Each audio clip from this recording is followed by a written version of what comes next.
Most people believe they're familiar with the Titanic narrative.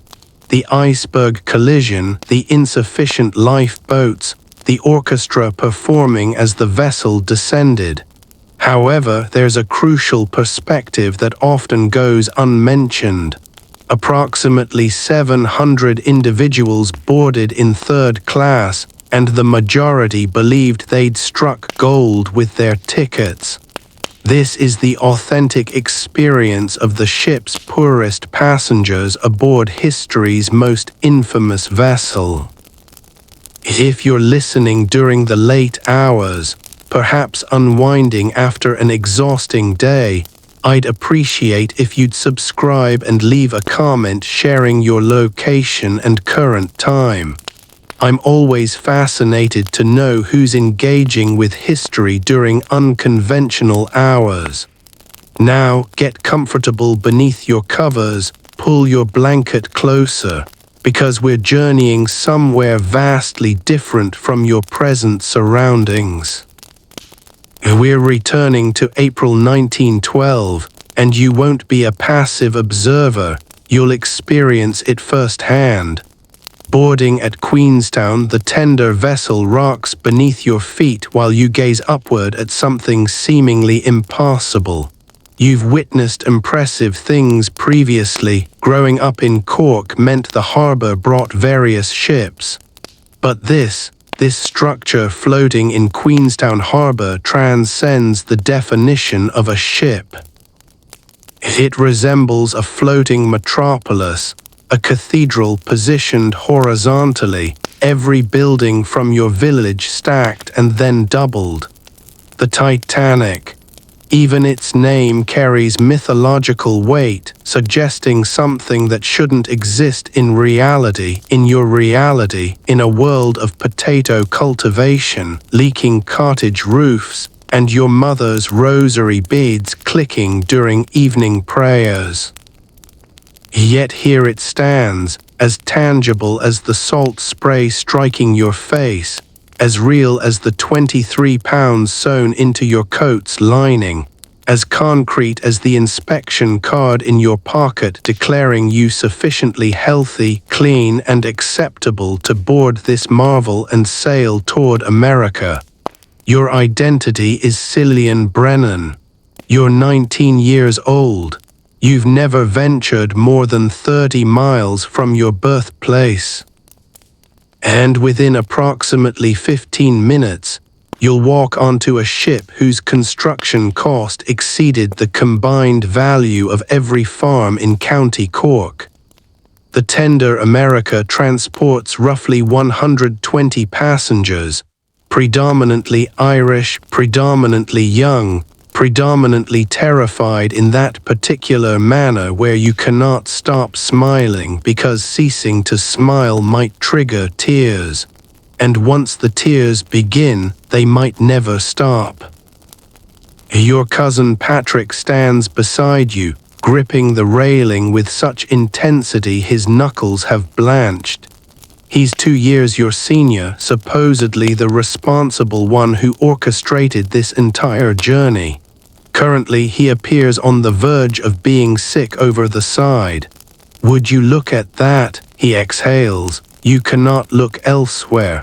The ship displays black paint along the hull with a white superstructure rising above like Dover's cliffs constructed from steel and glass. 4 massive funnels pierce the sky, 3 venting steam in lazy white plumes. The 4th exists purely for aesthetics. You'll discover later that the designers believed 4 looked more impressive. Everything about this vessel emphasizes appearing impressive. That's White Star Line's strategy. They don't compete on velocity. Cunard dominates that arena with the Mauretania and Lusitania. No, White Star competes through size and luxury. They want passengers feeling like they're staying in the world's finest hotel while crossing the Atlantic.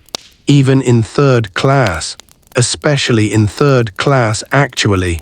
Here's something history books omit. The real profit wasn't in first class. Those millionaires paid handsomely for their suites, certainly, but they weren't numerous. The genuine profit derived from the hundreds upon hundreds of immigrants packed into the lower decks. People like you paying £7 and some shillings for passage to a new existence. That's approximately $900 in contemporary currency, not insignificant. Your family scraped together savings for 2 years to accumulate that amount. Your sister Mary sent funds from Boston, where she works in domestic service. Your mother sold the valuable cow. Your father took odd jobs in Cove loading cargo, probably the same cargo now sitting in this very ship's hold.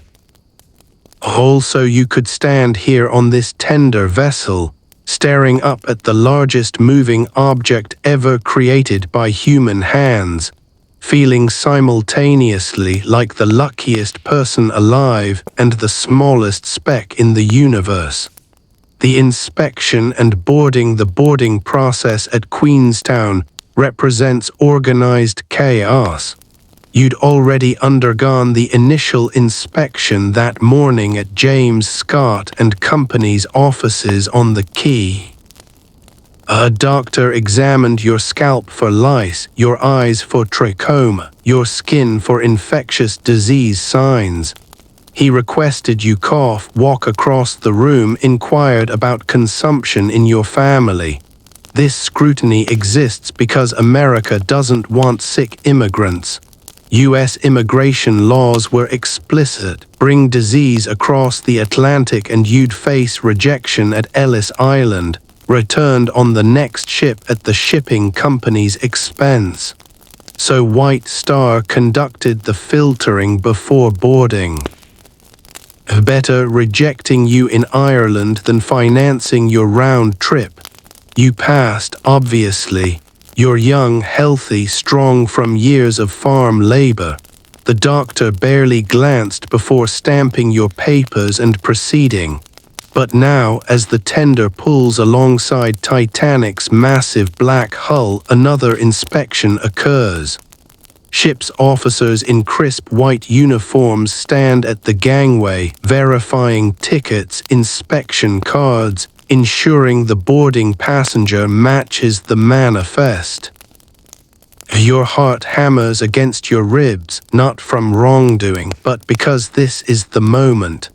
Once you walk through that door, you're genuinely doing this. You're genuinely leaving. Ireland will become something behind you, something accessible only through letters and memories and the $42 it costs to cross back. The line shuffles forward. Someone's playing music somewhere, and Uilleann Piper named Eugene Darley, you'll learn later, performing A Nation once again as farewell to the old country. The tune floats across the water, mixing with gulls crying, the tender's engine chugging, and the overwhelming mechanical thrum of Titanic herself. Your turn arrives, you hand over your ticket, the officer glances at it, glances at your inspection card, glances at you. Name, Cillian Brennan, sir. Destination, New York, then Boston, my sister's there. He nods, stamps something, hands your documents back, points to a doorway in the ship's side. Third class. Follow the corridor, take the stairs down. Steward will show you to your berth. And just like that, you're walking into history. Inside the ship, the gangway door is enormous, constructed to be watertight. You notice the locking mechanisms as you pass through, large metal dogs that would seal this entrance against the sea. Everything on this ship appears designed to keep the ocean out, to deny the fundamental reality that you're floating in water deep enough to swallow mountains. Inside, the corridor is narrow but immaculate, white painted steel with occasional timber partitions. You're deep in the ship's belly here down on E-deck, and immediately you notice the thrumming. It's the engines. They're not running at full capacity yet. The ship remains at anchor, but you can feel them in your bones, a constant vibration that says this thing is alive, that all those tons of steel have a heartbeat. A steward in White Star livery directs you aft toward the back of the ship. You're learning the vocabulary already. Forward is front, port is left, starboard is right. Feeling it settle into your brain alongside the Gaelic and English that already live there. Mind the potato room, the steward says as you pass a storage area. That's what they call it anyway, stores for your meal halls. You barely register the words, you're too busy staring. The corridor extends longer than any hallway you've ever seen. It runs the ship's length or near enough. They call it Scotland Road, you'll discover, the crew's nickname for the main third-class corridor, borrowed from a famous Liverpool street. It's wide enough for two people to pass comfortably, lined with doors on either side leading to cabins, storage rooms, and service areas. And it's bustling, people everywhere speaking languages you recognize and languages you don't. Irish, English, Swedish, maybe something Slavic, something that sounds Italian. Families with children, young men like yourself, women clutching bags and looking around with the same overwhelmed expression you can feel on your own face. This is what third class is. Not the unwashed masses from propaganda posters, not the huddled refugees of political cartoons, just people, ordinary people. Some poor as church mice, yes, having sold everything they own for this ticket. But others are tradespeople, cobblers, carpenters, tailors, people with skills and professions who simply cannot find enough work in the old country. People like your father, who's a slater by trade, makes roofs, good at it too. But there's only so many roofs to be made in County Cork, and too many men who can make them. He'd have come himself if he could have afforded it. Instead, he sent you and Patrick to scout the land, to establish yourselves, to send back money, and maybe someday bring the whole family over. The cabin, the steward leads you down a stairwell, then another. The ship is a maze, decks upon decks, each one designated by a letter.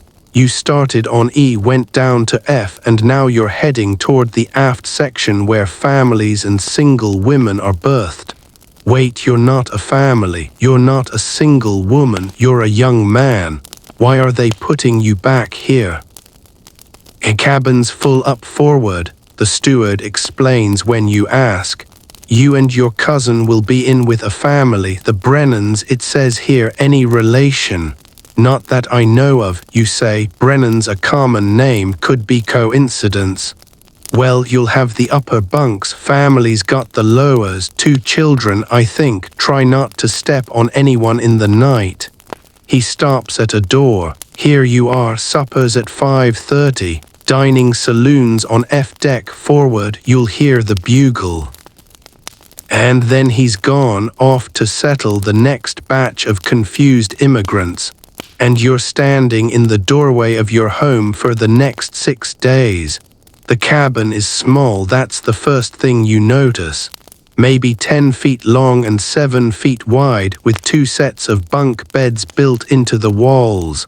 A small wash basin sits in the corner, ceramic with a tank above it for water. Not running water, you realize. You'll have to refill that tank yourself if you want to wash. White painted pine panels line the walls. The floor is some kind of red linoleum, easy to clean. A single electric light hangs from the ceiling. You've used electric lights before a few times in the bigger shops in Cork, but having one in your own room feels luxurious beyond measure. The family sharing your cabin is already there. A woman in her 30s, worn-looking but with kind eyes. 2 children, a boy of about 8 and a girl of maybe 5. The woman's husband is conspicuously absent. He's forward with the other men, she explains when she catches you looking. They don't let families stay together if there's not room enough. Something about the immigration laws have to keep the men separate in case any try to sneak through without inspection. Her name is Margaret Brennan. No relation as far as you can determine. She's from Limerick, heading to meet her brother in Chicago. Her husband Daniel took a berth in the forward section with the single men, sharing a cabin with 5 strangers. It's only 6 days, she says, and you can tell she's said it to herself many times. We'll see him at meals and on deck, it's just for sleeping. But there's something in her eyes, something that knows how strange this is, how unnatural to board a ship as a family and immediately be scattered to opposite ends.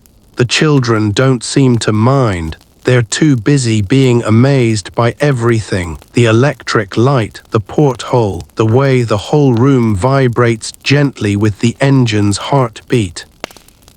You throw your bag onto the upper bunk. It's not much of a bag, a change of clothes, some food for the journey, though you've been told meals are included. A photograph of your family that your mother pressed into your hands at the last moment, a bottle of holy water that she made you promise to keep safe.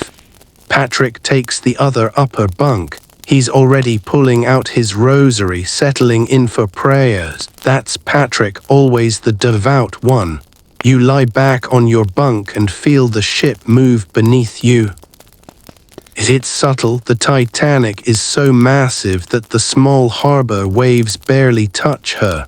But there's gentle rocking, a rhythm, like being in a giant cradle, like the whole Atlantic is swaying you toward your future.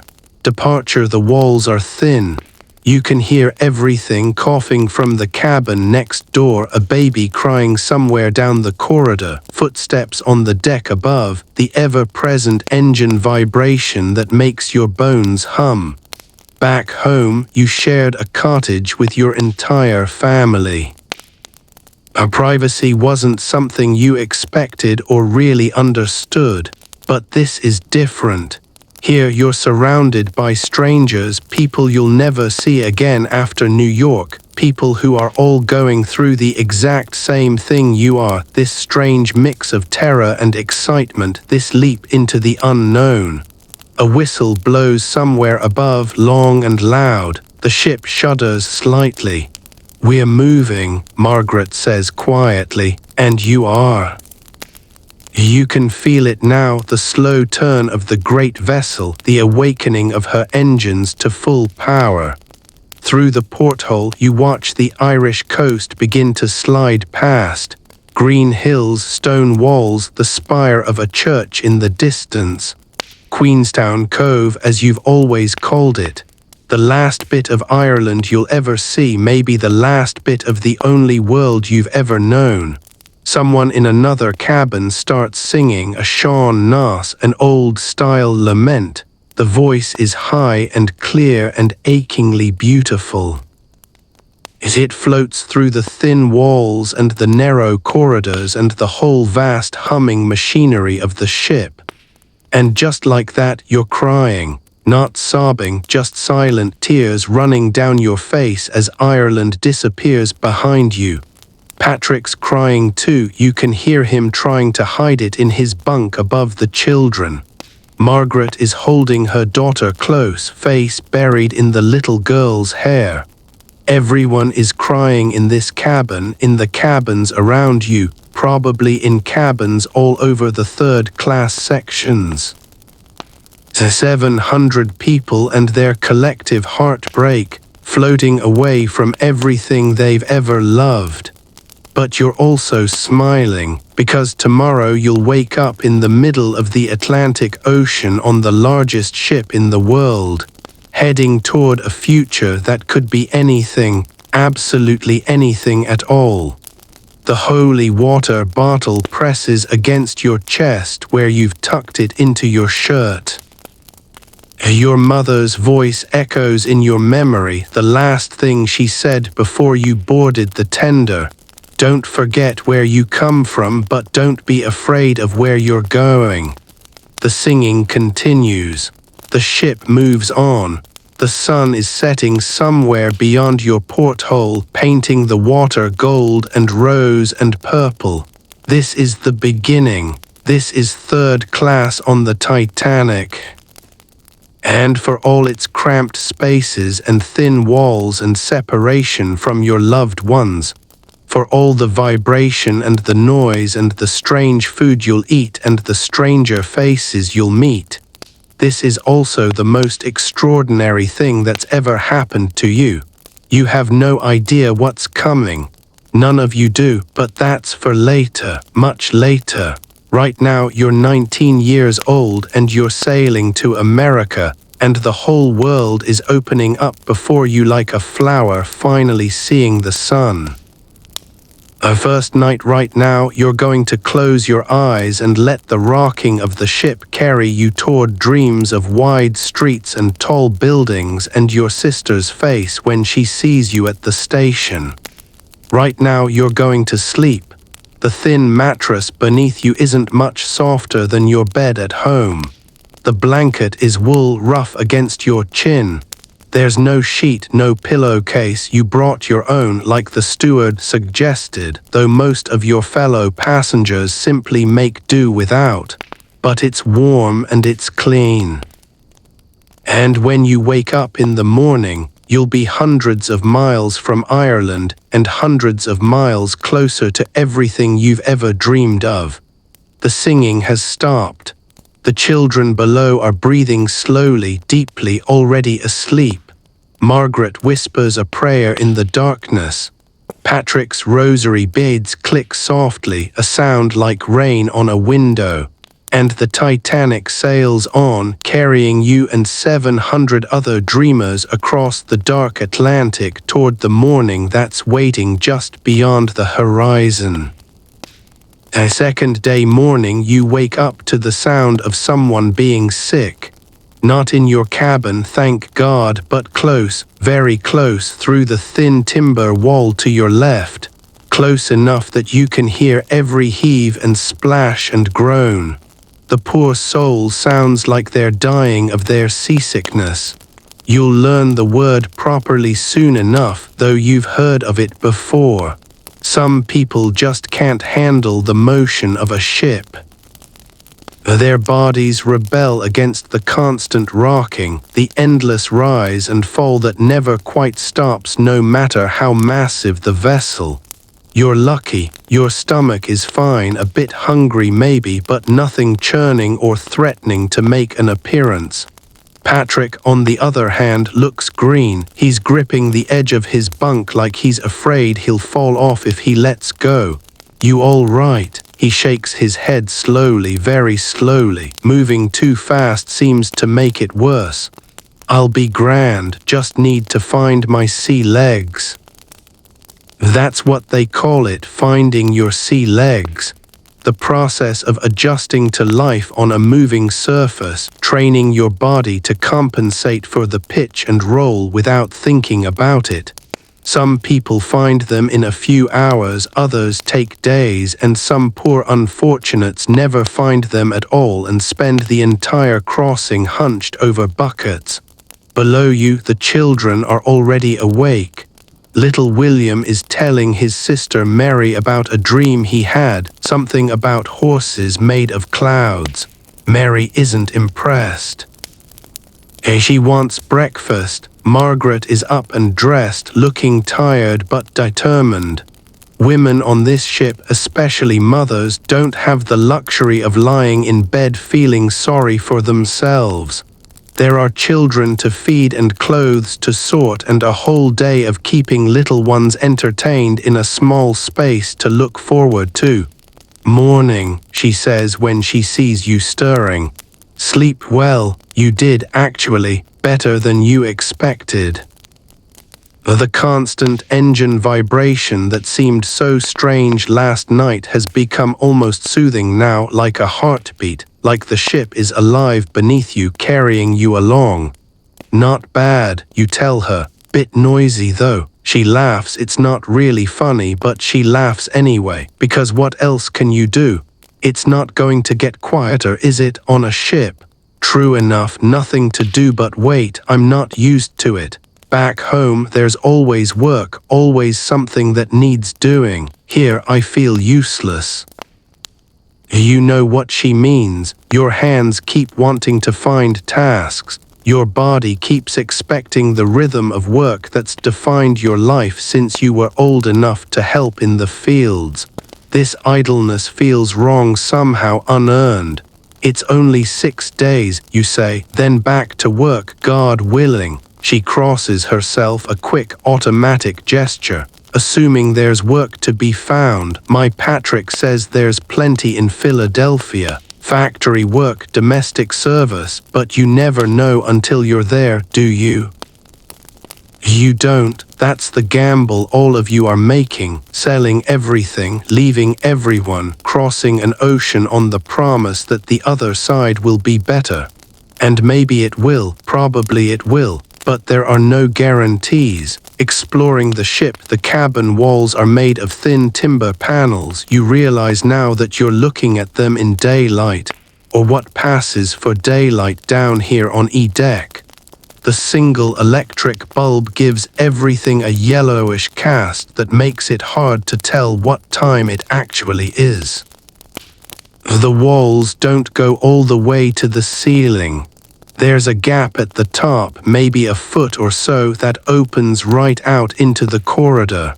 The idea, you suppose, is ventilation, air circulation.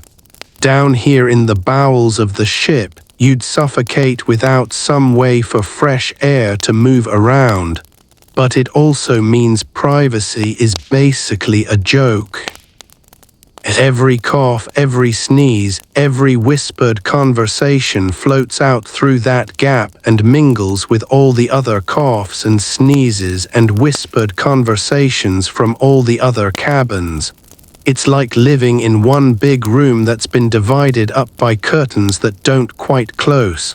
Patrick makes it out of bed, moving carefully like someone walking on ice. I need to use the toilet, he mumbles. Where is the toilet? That's a good question. There isn't one in the cabin, obviously. A third class doesn't get private bathrooms. What third class gets is communal water closets scattered along the corridors, shared by everyone in this section of the ship. And for bathing, 2 bathtubs, that's it, 2 bathtubs for all 700-odd third-class passengers. One for the men, one for the women. You want a bath, you sign up with a steward and take your turn, maybe once during the whole crossing if you're lucky. But here's the thing, most people don't really care. Not because they're dirty or don't value cleanliness, but because in 1912 the idea of bathing every day is actually kind of strange. Once a week is normal for working people. Once a month isn't unusual. There are even people who believe bathing too often is bad for you, that it opens up your pores to disease and washes away the natural oils that protect your skin. So 2 bathtubs for 700 people, that's fine, that's plenty. More than most of these passengers would have had access to at home. Patrick staggers off in search of a water closet, following the signs posted in the corridor. They're in English, which is fine for you, but you've already noticed that plenty of your fellow passengers don't speak English. Swedes, Finns, Italians, Syrians, Chinese, people from places you've barely heard of, all crammed together in this floating maze. All trying to figure out how to navigate a ship that's bigger than most villages. While Patrick is gone, you decide to wash up. The ceramic basin in the corner of your cabin is big and solid, white with a bluish tinge. Above it sits a water tank that you can fill from one of the taps in the corridor. It's not running water in the modern sense. You have to actively go fetch water and pour it in, but it works. You splash some water on your face. It's cold, of course. No hot water for third class, not without a lot of effort anyway. The cold wakes you up though, clears away the last fog of sleep. In the small mirror above the basin, you study your face. You look the same as you did yesterday, the same as you did a week ago, a month ago, but something's different. You can see it in your own eyes. You're not the same person who left Cork. You're already changing, already becoming whoever you're going to be on the other side of this ocean. A first breakfast, the bugle that calls you to breakfast is still echoing in your memory, a bright, brassy sound that cut through all the noise of the corridors. You'll hear it 3 times a day for the next 5 days. Breakfast, lunch, dinner, the rhythm of shipboard life measured in meals and the spaces between them. The dining saloon is bigger than your church back home. That's the first thing that hits you when you walk through the doors, the sheer size of the space. You've never been in a room this large that wasn't a cathedral or a marketplace. And this one is underground, well, underwater, below the waterline of a ship, buried in the steel belly of this impossible floating city. Long wooden tables stretch from one end to the other, each one big enough to seat 20 people or more. The chairs are freestanding, not bolted down, which surprises you until you realize why people need to be able to move around, to slide in and out, to make room for the constant flow of passengers coming and going. Because there's a lot of coming and going. 700 third-class passengers and a room that holds maybe 400.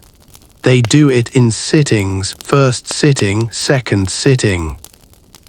You're in the first one apparently, which means you get the fresh bread and the hot porridge before the crowd picks everything over. The room is split in 2 by a watertight bulkhead running through the middle, one of those doors that can seal shut if the ship starts flooding. Strange to think about eating your breakfast next to a reminder that things can go wrong at sea. But you don't think about it for long. The food smells too good. You find seats at one of the long tables, you and Patrick. A Finnish man ends up across from you, plus a young Swedish couple who keep stealing glances at each other like newlyweds, plus an older woman traveling alone who turns out to be from Galway, heading to meet her son in Philadelphia. The Galway woman's name is Nora. She's probably 50, though it's hard to tell. Life ages people differently depending on how hard it's been. Her face has lines that speak of worry and work, but her eyes are bright and her smile is quick. First crossing. She asks and you nod.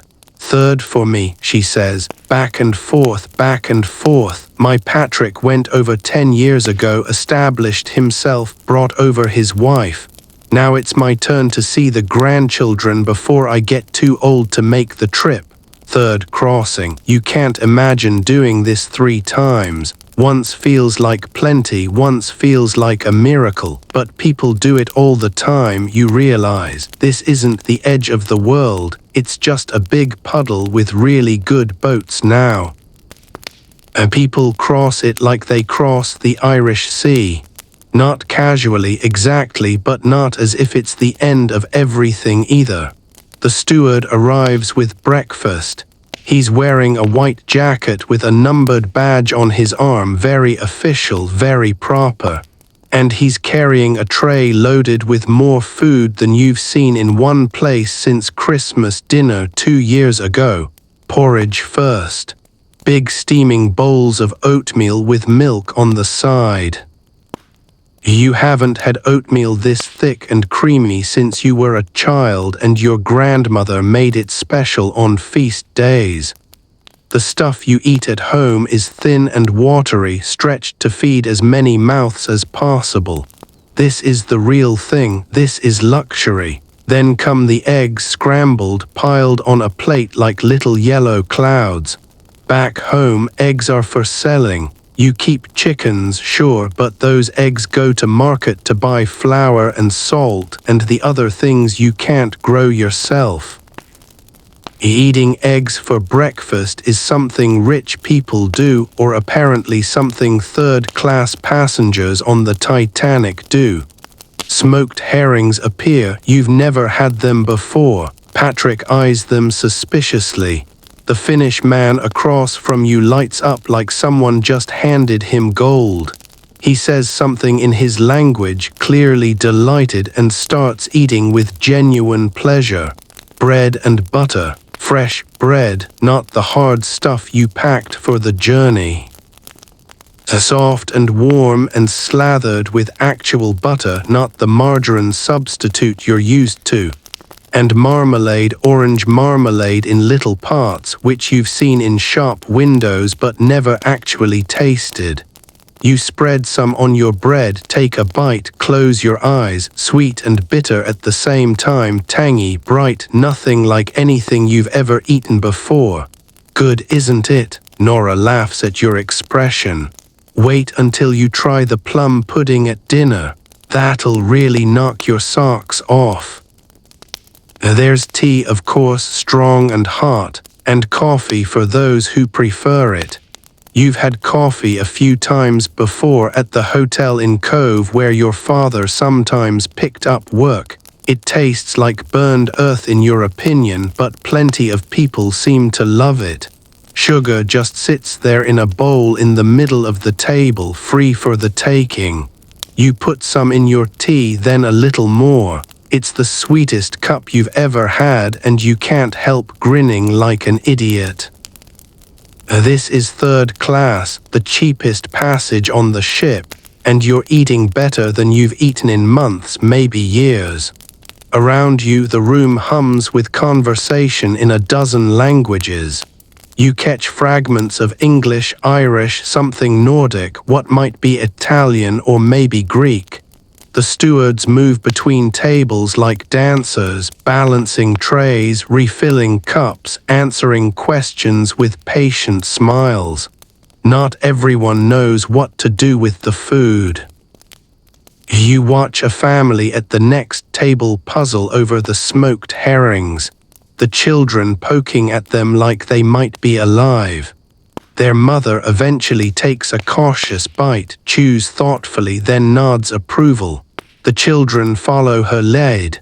First times everywhere, first time eating this, first time in a room this big, first time being waited on by uniformed stewards who call you sir, even though you're a 19-year-old farm boy with dirt still under your fingernails.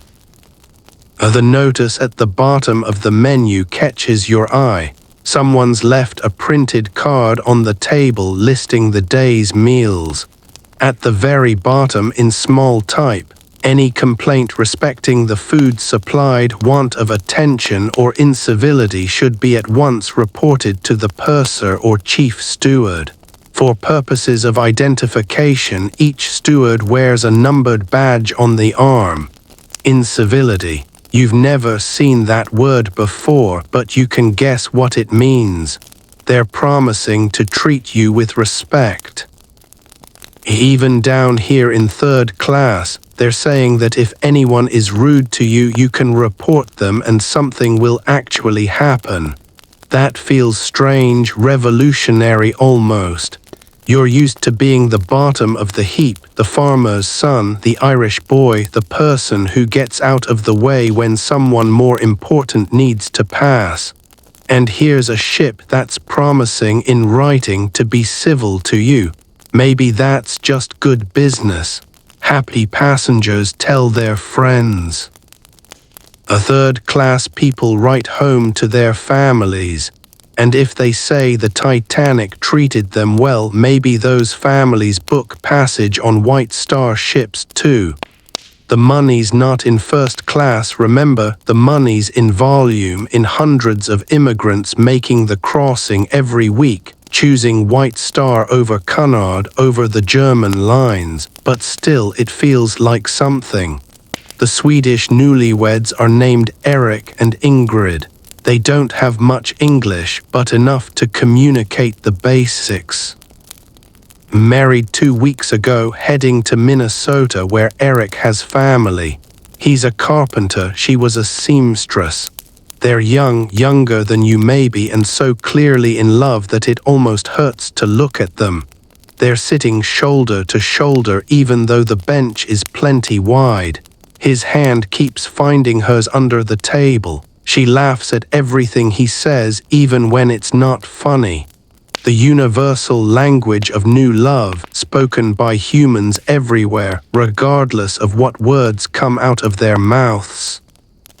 Nora from Galway tells stories about her previous crossings. The first one was in 1892 on a ship she refuses to name because it was so awful. Dormitories, she says, shuddering. Men and women and children all mixed together. No privacy, no decent food. You brought your own and hoped it lasted. I was sick the entire way. Swore I'd never do it again. But she did do it again, obviously. Because her son needed her, because family pulls you across oceans whether you want to go or not. This ship, though, she gestures around the dining saloon. This is something else entirely. I've got my own cabin, well, sharing with 3 other women, but still, a cabin with a door that closes and real beds, not wooden shelves. And someone brings me food 3 times a day like I'm a lady of leisure. She laughs at herself at the absurdity of it. A grandmother from Galway being treated like a lady of leisure. But she's right. This is different. This is better. You've heard the old stories too from your parents and grandparents. The Cofton ships during the famine when people died by the dozens and were thrown overboard like garbage. The steerage sections on older vessels where immigrants were packed so tight they could barely breathe. The captains who viewed their human cargo as an inconvenience at best and a source of disease at worst. The Titanic isn't like that. White Star isn't like that.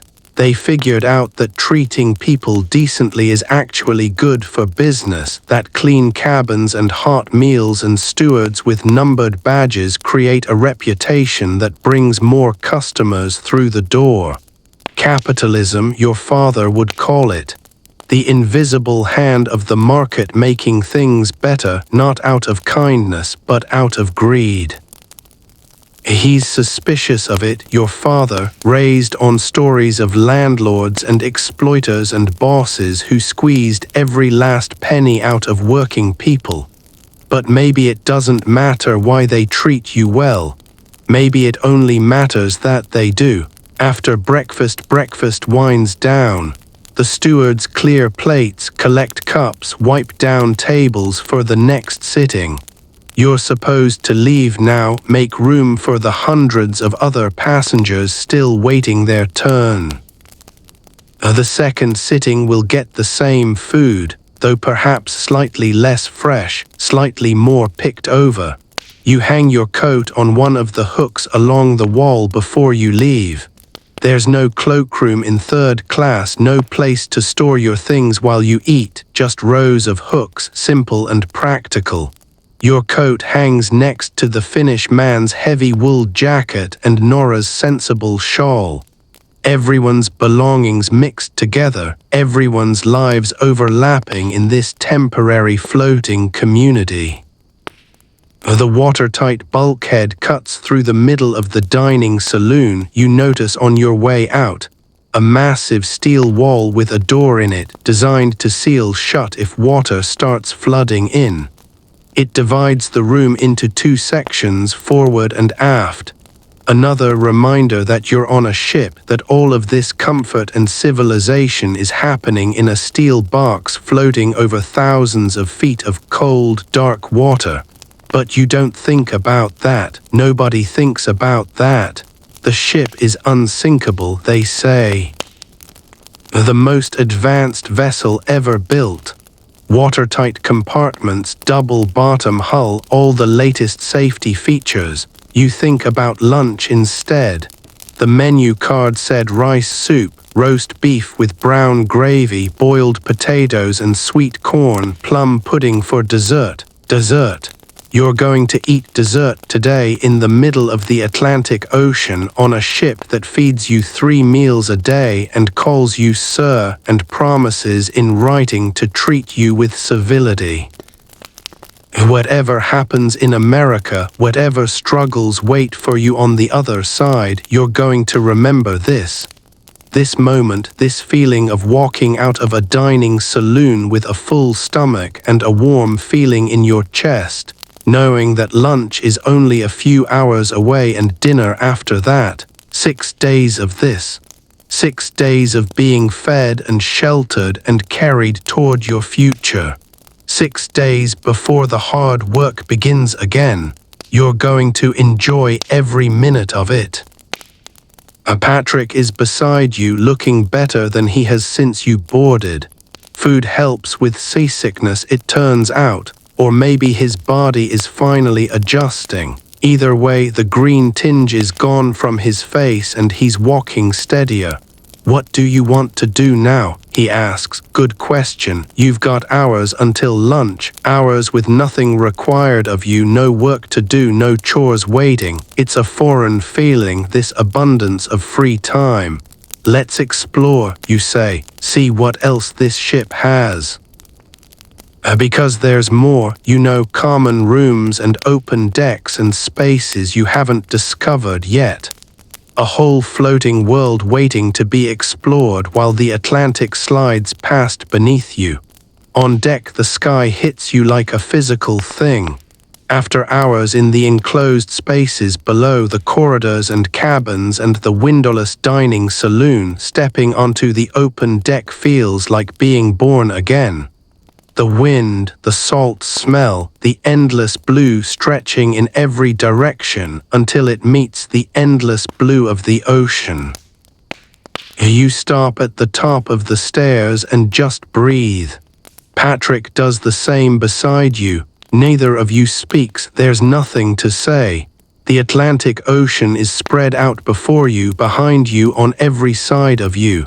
And for a long moment, that's all that exists. Just you and the water and the wind and the pale April sun trying its best to warm the air. Third class gets more open deck space than you expected, the stern section especially. There's a whole area back here called the poop deck, which makes Patrick snicker when you tell him. Poop deck, like something a child would make up. But that's the actual nautical term apparently, the raised deck at the very back of the ship. Benches line the railings, simple wooden benches bolted to the deck where passengers can sit and watch the water churn behind them. The ship's wake stretches back toward the horizon like a white road pointing the way to everything you've left behind. Ireland is back there somewhere, your parents, your home, the life you knew. You choose not to look in that direction for too long. Instead, you explore. The deck is cluttered with equipment. Big electric cranes loom overhead, used for loading cargo when the ship is in port. Their shadows fall across the wooden planking in strange angular patterns. Cargo hatches dot the surface, covered with heavy lids that seal the holds below.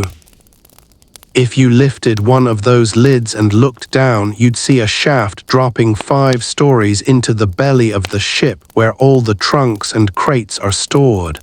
You don't lift any lids, you're not sure you're allowed to touch them, but you peer at the edges, marvel at the engineering. Everything on this ship is built to serve a purpose. Nothing is wasted, nothing is decorative, at least not back here in third-class territory. The railing at the stern catches your attention. It's low, really low, maybe 3 feet high if that. You're not a tall man, but even you could topple over without much effort. Back home, you've worked on roofs with your father, comfortable with heights.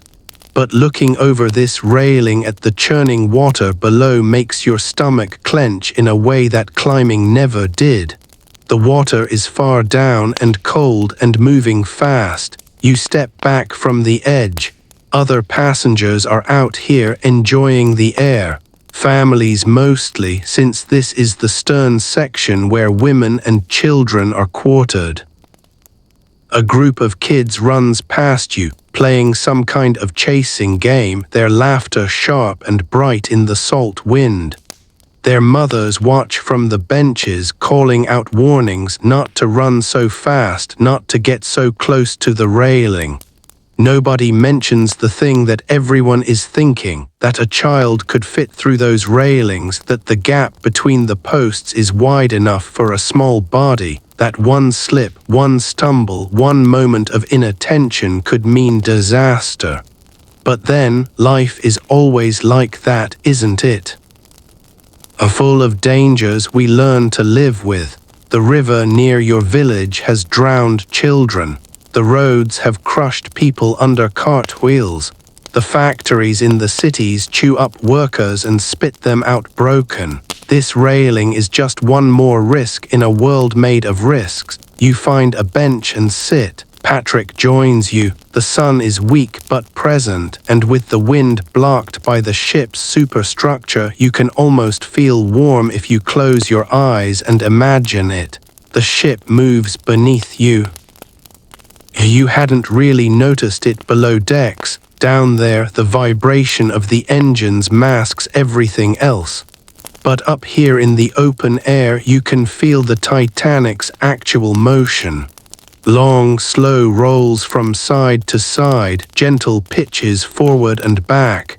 The Atlantic swells lifting the hull and setting it down again, over and over in a rhythm that feels almost like breathing. It's soothing once you get used to it. Like being rocked in a cradle, like the ship is a living creature carrying you across the water on its back. Patrick seems to agree. The green tinge hasn't returned to his face. If anything, he looks better out here than he has since leaving Ireland. The fresh air, the steady horizon, the sense of space after the cramped quarters below. I could stay here all day, he says. You could too, but there's more to see, more to explore while you have the chance. The well deck is forward of the poop deck, one level down. You can see it from where you're sitting, a broad open area behind the fourth funnel. More benches there, more passengers milling about. And above them, visible on the decks that rise toward the front of the ship, you can see first-class passengers taking their own constitutionals. They look different from up there, smaller, more distant, but also more colorful somehow. The women in bright dresses and elaborate hats, the men in well-tailored suits. They stroll along their own promenades, separate from you in a world that's only a few hundred feet away but might as well be another planet. You don't feel bitter about it. Not really. They paid more, they get more, that's how the world works. You knew that before you ever set foot on this ship. But there's something strange about seeing it so clearly. The invisible lines that divide people, the physical barriers that keep the classes apart. Up there is luxury beyond imagining.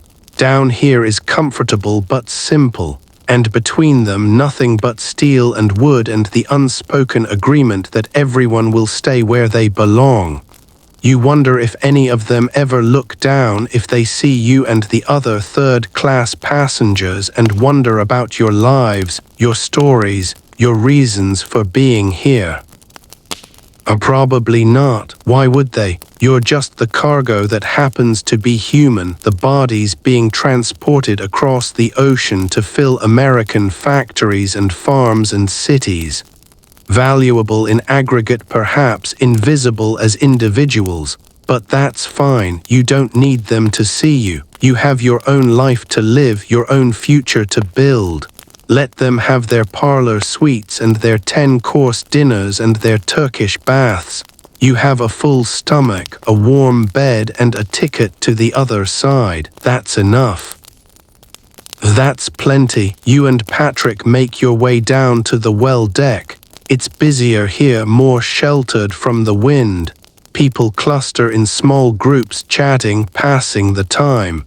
You recognize a few faces from breakfast. The Finnish man is here, leaning against the railing, staring out at the water with an expression you can't read. Nora from Galway is sitting on a bench with 2 other women, deep in conversation. And there's your cabin mate Margaret with her children. Little William is pretending to be a sailor, marching back and forth with exaggerated seriousness.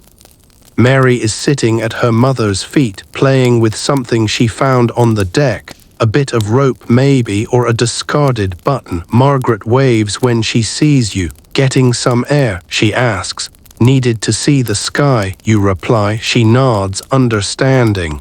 It's easy to forget there is one down below. I've been bringing the children up every few hours. They go mad otherwise, cooped up in that cabin. Daniel, her husband, is nowhere to be seen. He's forward with the other men in a completely different section of the ship. They might meet for meals if the sittings align right. They might pass each other on Scotland Road if they time their walks carefully. But for now, for these 6 days, they live separately, man and wife, parents of these 2 children, sleeping 800 feet apart. The things people endure for a chance at something better. The docking bridge near the edge of the well deck, partially sheltered by an overhang, you find something unexpected, a wheel, a ship's helm like the ones you've seen in pictures. But this one is here at the stern, mounted on a raised platform with skylights set into the deck around it. Patrick whistles low. Is that what I think it is? You look closer. The wheel is connected to something below. You can see the control linkage, the shaft disappearing through the deck. And the skylights, you realize, look down into a room full of machinery. The steering engine room. This must be a backup helm, a way to control the ship from back here if something goes wrong with the main bridge up front. Docking bridge, says a voice behind you. You turn, an older man, weathered face, calloused hands, a crew member you think at first, but no, his clothes are too worn, too patched. He's a passenger like you. I worked ships for 30 years, he explains, before my back gave out. Now I'm heading to live with my daughter in Baltimore. He gestures at the helm. That wheel there connects straight to the steering engines. No hydraulics, no telemotor. If something went wrong with the main controls, a pilot could bring her in from back here long as he could see where he was going. He points forward along the length of the ship. You can see the funnels rising, the masts, the bridge structure far ahead. 800 feet of steel and machinery between you and the bow. Can't see everything from here, the man continues, but you can see enough to clear a dock, enough to get her turned around in a tight harbor. He shakes his head admiringly. They thought of everything building this one, every possible problem, every possible solution, redundancy on redundancy. He wanders off, still talking to himself about steering mechanisms and backup systems. You watch him go, then turn back to the helm, touch it very gently. The wood is smooth under your fingers. Thousands of hands have touched this wheel before yours. shipbuilders and crew and probably curious passengers just like you. You imagine standing here steering the largest ship in the world, feeling her respond to your touch, guiding all that steel and steam and human cargo across the vast emptiness of the ocean. It's a fantasy, of course. You'll never steer anything bigger than a fishing boat, if that. But for a moment, just a moment, you let yourself pretend. Settling into routine, the day passes like that, wandering the open decks, finding quiet corners and busy crowds, watching the water slide past, endless and unchanging, while the ship carries you steadily westward. You find a spot near the stern railing where you can look back at the wake. The ship leaves a trail behind her, a wide road of churned white water that stretches back toward the horizon, back toward Ireland, back toward everything you left. If you squint, you can almost see it. The green hills, the stone walls, your mother standing at the door of the cottage, watching the road like she'll watch it every day until you send word that you're safe. You look away. Around noon, the bugle sounds for lunch. You and Patrick make your way back down to the dining saloon where rice soup and roast beef and boiled potatoes wait. The food is just as good as breakfast, just as abundant, just as strange to be receiving without having worked for it. The Finnish man is at your table again. He smiles in greeting, still doesn't speak. But he's learned to pass the bread without being asked, and you've learned to pour his tea when the pot comes around. Small kindnesses, the language of people who don't share words. After lunch, more wandering. You find a covered area near the stern where benches are set up in rows, protected from the weather. A good place to sit if it rains, you think. A place where children can play even when the decks are wet. People have already claimed spots, reading, talking, just sitting. An old woman is knitting something, her needles clicking in rhythm with the ship's motion. A young man is writing in a notebook, covering page after page with cramped handwriting. Letters home probably, or a diary of the voyage. You should write to your mother, you promised you would. But you don't have paper, don't have pen, and even if you did, what would you say? Everything is strange and wonderful and terrifying, and I don't know who I'll be when I get to the other side. That's not the kind of letter a mother wants to receive, so instead you sit, watch the clouds drift overhead, feel the ship roll beneath you, that endless gentle rocking, like a cradle, like being held. You understand now why sailors love the sea despite everything.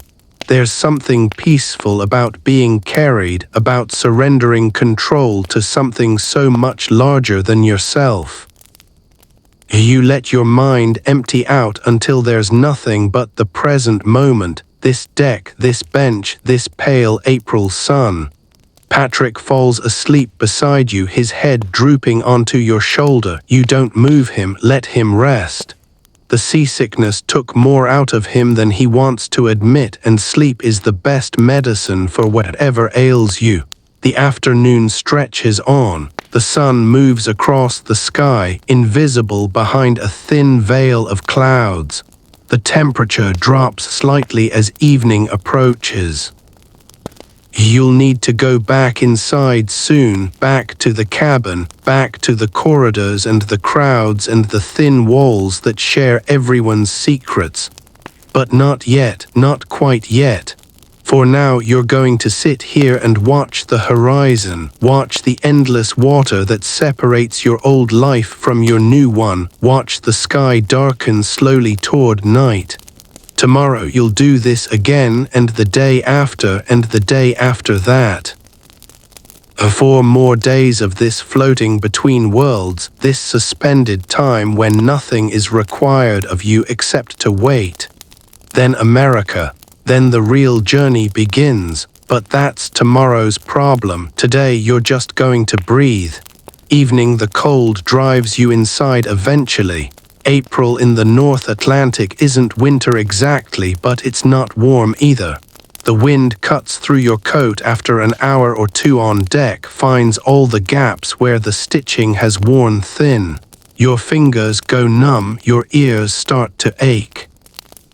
And Patrick, still recovering from his bout of seasickness, starts to shiver in a way that worries you. So you head back down through the doors, down the stairs, into the enclosed spaces of E-deck, where the air is still and warm and carries the smell of pipe smoke and wool and too many people breathing the same air. But it's comfortable, you have to admit that.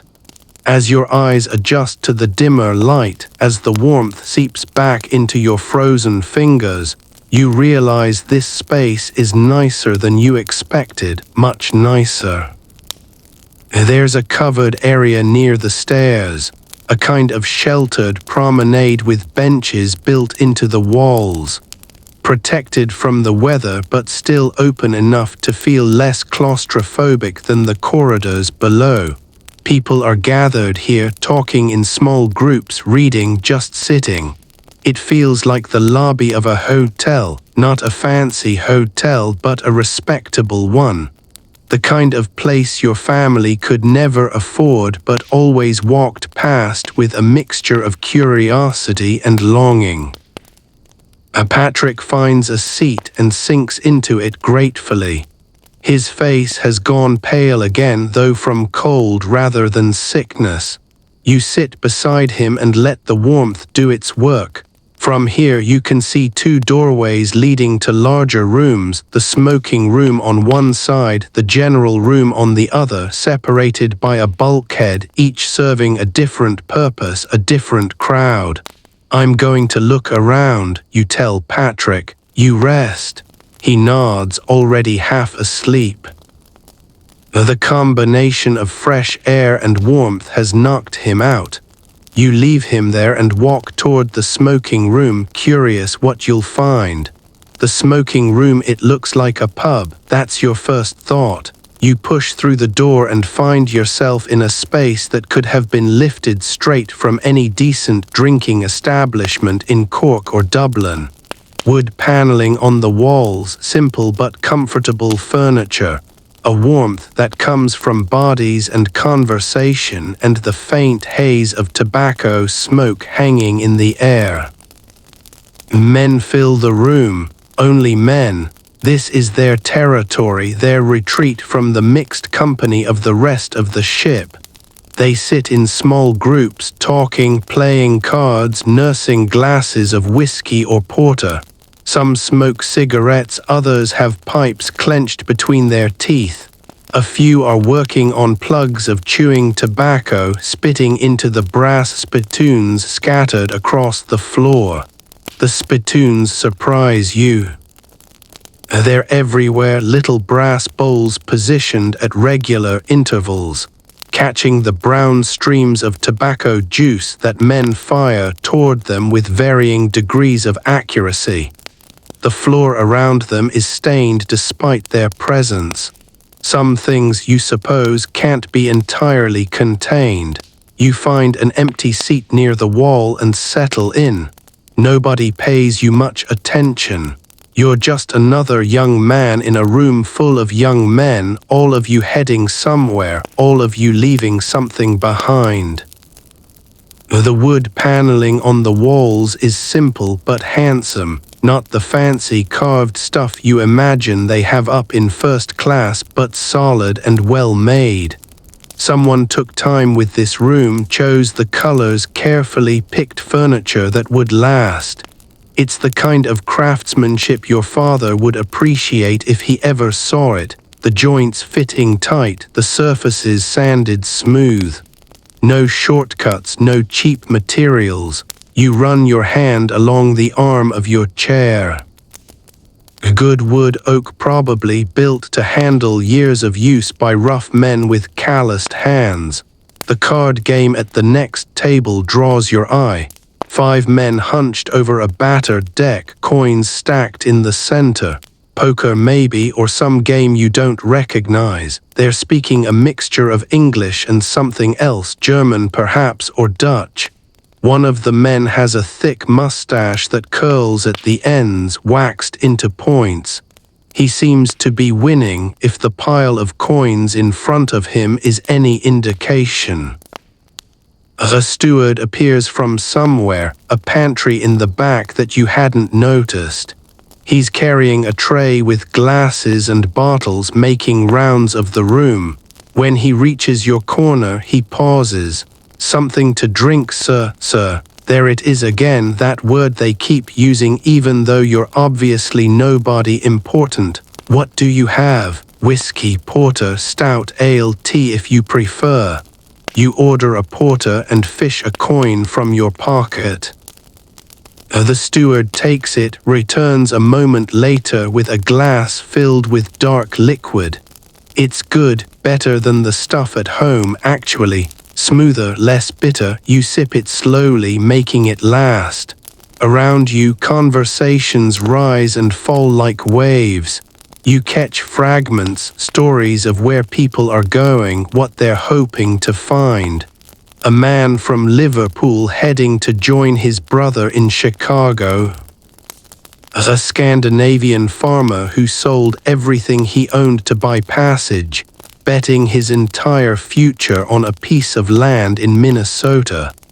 2 Irish men from Kerry arguing good-naturedly about hurling, a sport you know nothing about despite sharing a country with them.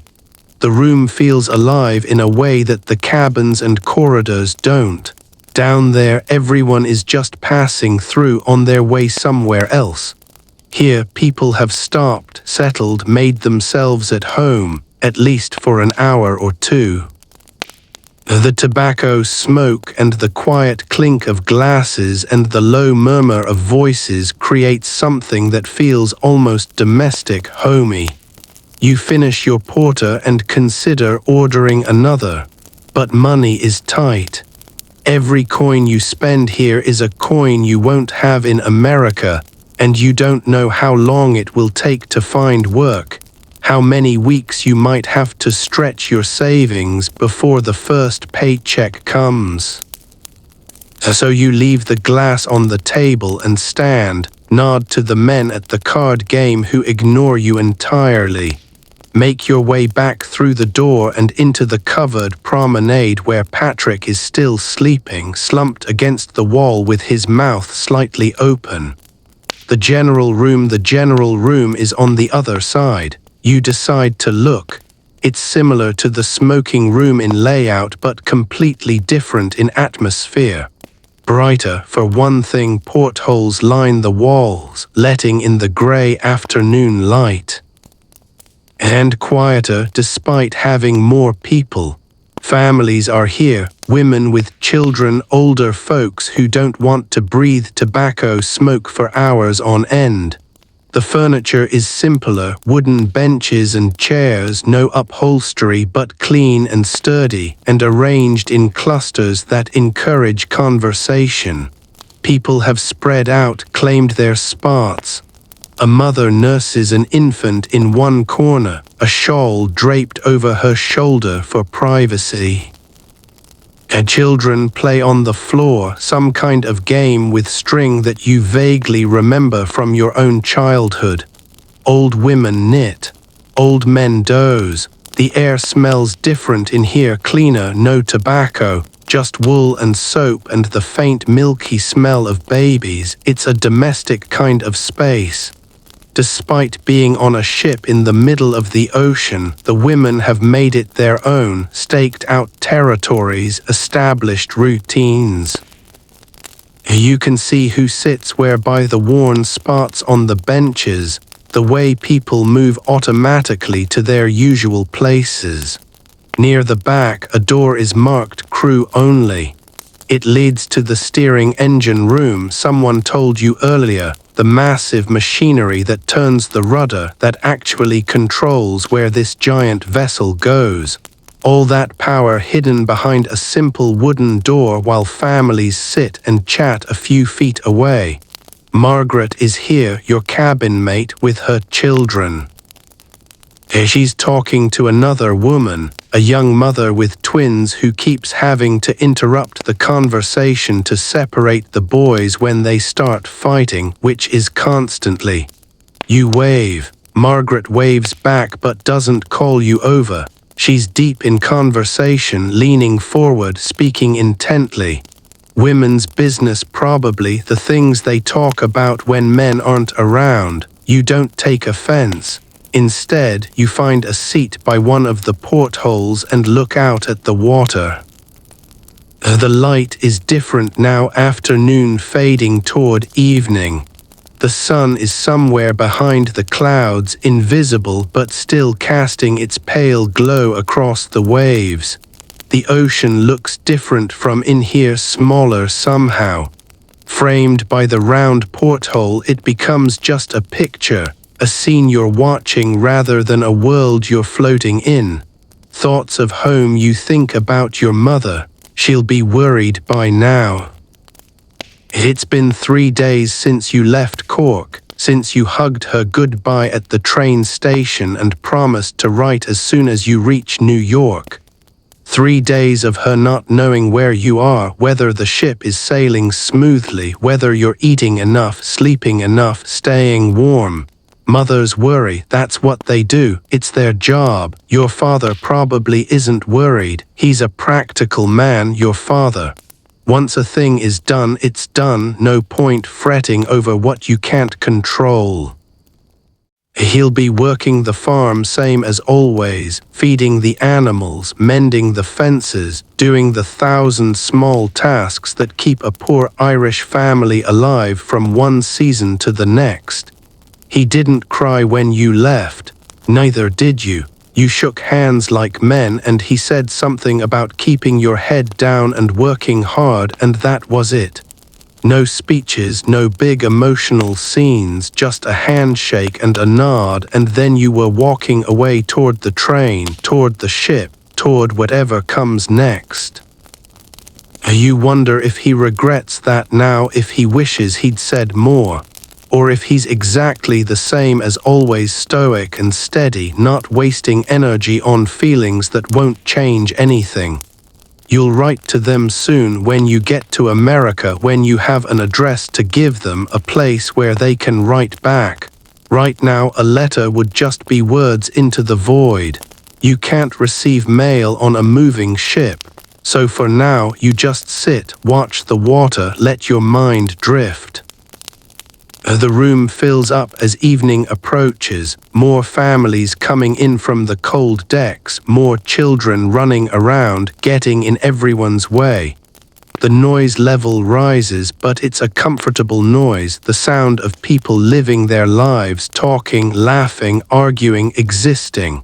Nora from Galway appears at some point. She spots you by the porthole and comes over, settles into the chair beside you with a sigh.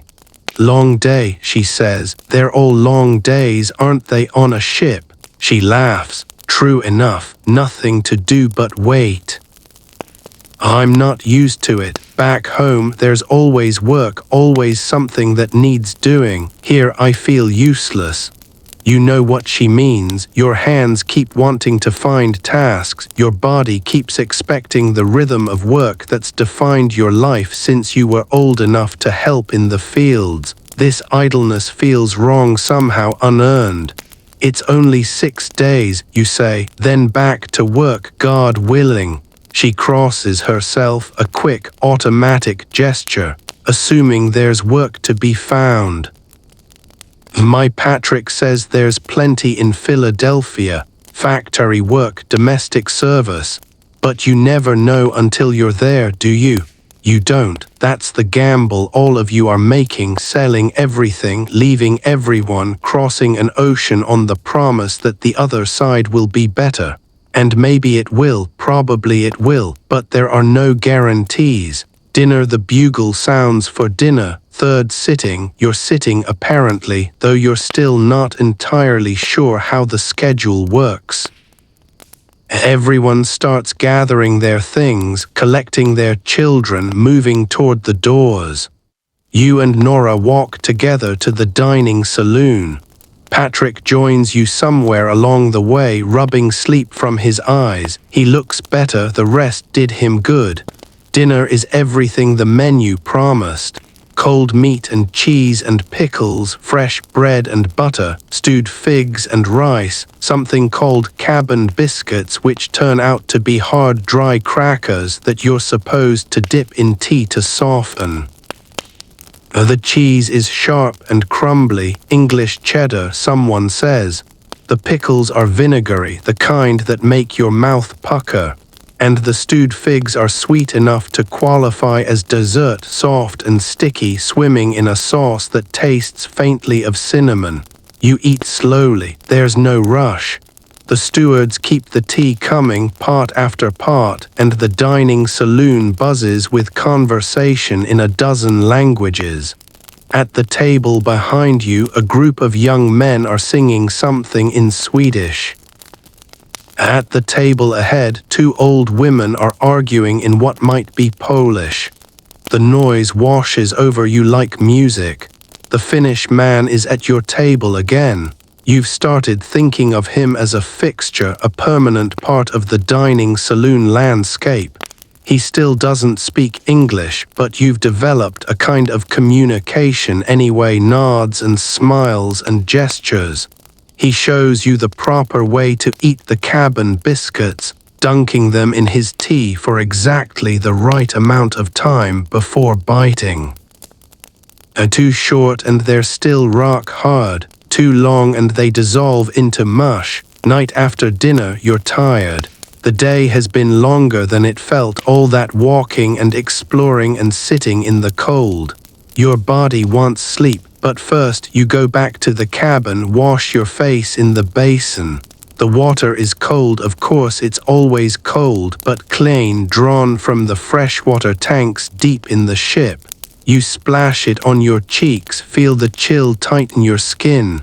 Good, refreshing. A small ritual to mark the end of the day. You change into your night clothes, such as they are, the same shirt you wore yesterday, the one you keep for sleeping. The wool trousers you'll put back on in the morning. Traveling light means wearing things over and over, rotating through the same few pieces until they start to smell, and then wearing them anyway, because what choice do you have? You climb into your bunk and lie there in the darkness, listening to the sounds of the ship. The engines rumble far below. The hull creaks and groans as it flexes against the waves. Voices drift through the thin walls, muffled conversations from the cabins on either side. Someone is snoring already, someone else is praying, a rhythmic murmur in a language you don't recognize. Margaret and her children are settling in too. The baby fusses for a while, then goes quiet. Little William asks for a story, and Margaret tells him one, something about a brave rabbit and a clever fox. Her voice is soft and warm, and even though the story isn't for you, you find yourself listening anyway. The ship rocks gently back and forth, like a cradle, like your mother's arms when you were small. You close your eyes. Tomorrow will be another day like this one, meals and wandering and waiting, the endless patience of ocean travel. You're getting used to it, the rhythm of shipboard life, the way time stretches and compresses, the strange intimacy of living so close to strangers. 4 more days. Then New York, then everything changes, but that's tomorrow's problem. Tonight you're just going to sleep. The steady vibration of the hull becomes a lullaby, and gradually, gently, consciousness slips away. The middle days, the days blur together after a while. That's the strange thing about life at sea. Each day is different and exactly the same. You wake up, you eat breakfast, you walk the decks or sit in the common rooms, you eat lunch, you walk some more, you eat dinner, you sleep. And then you do it all over again. By the third day, you've stopped counting hours.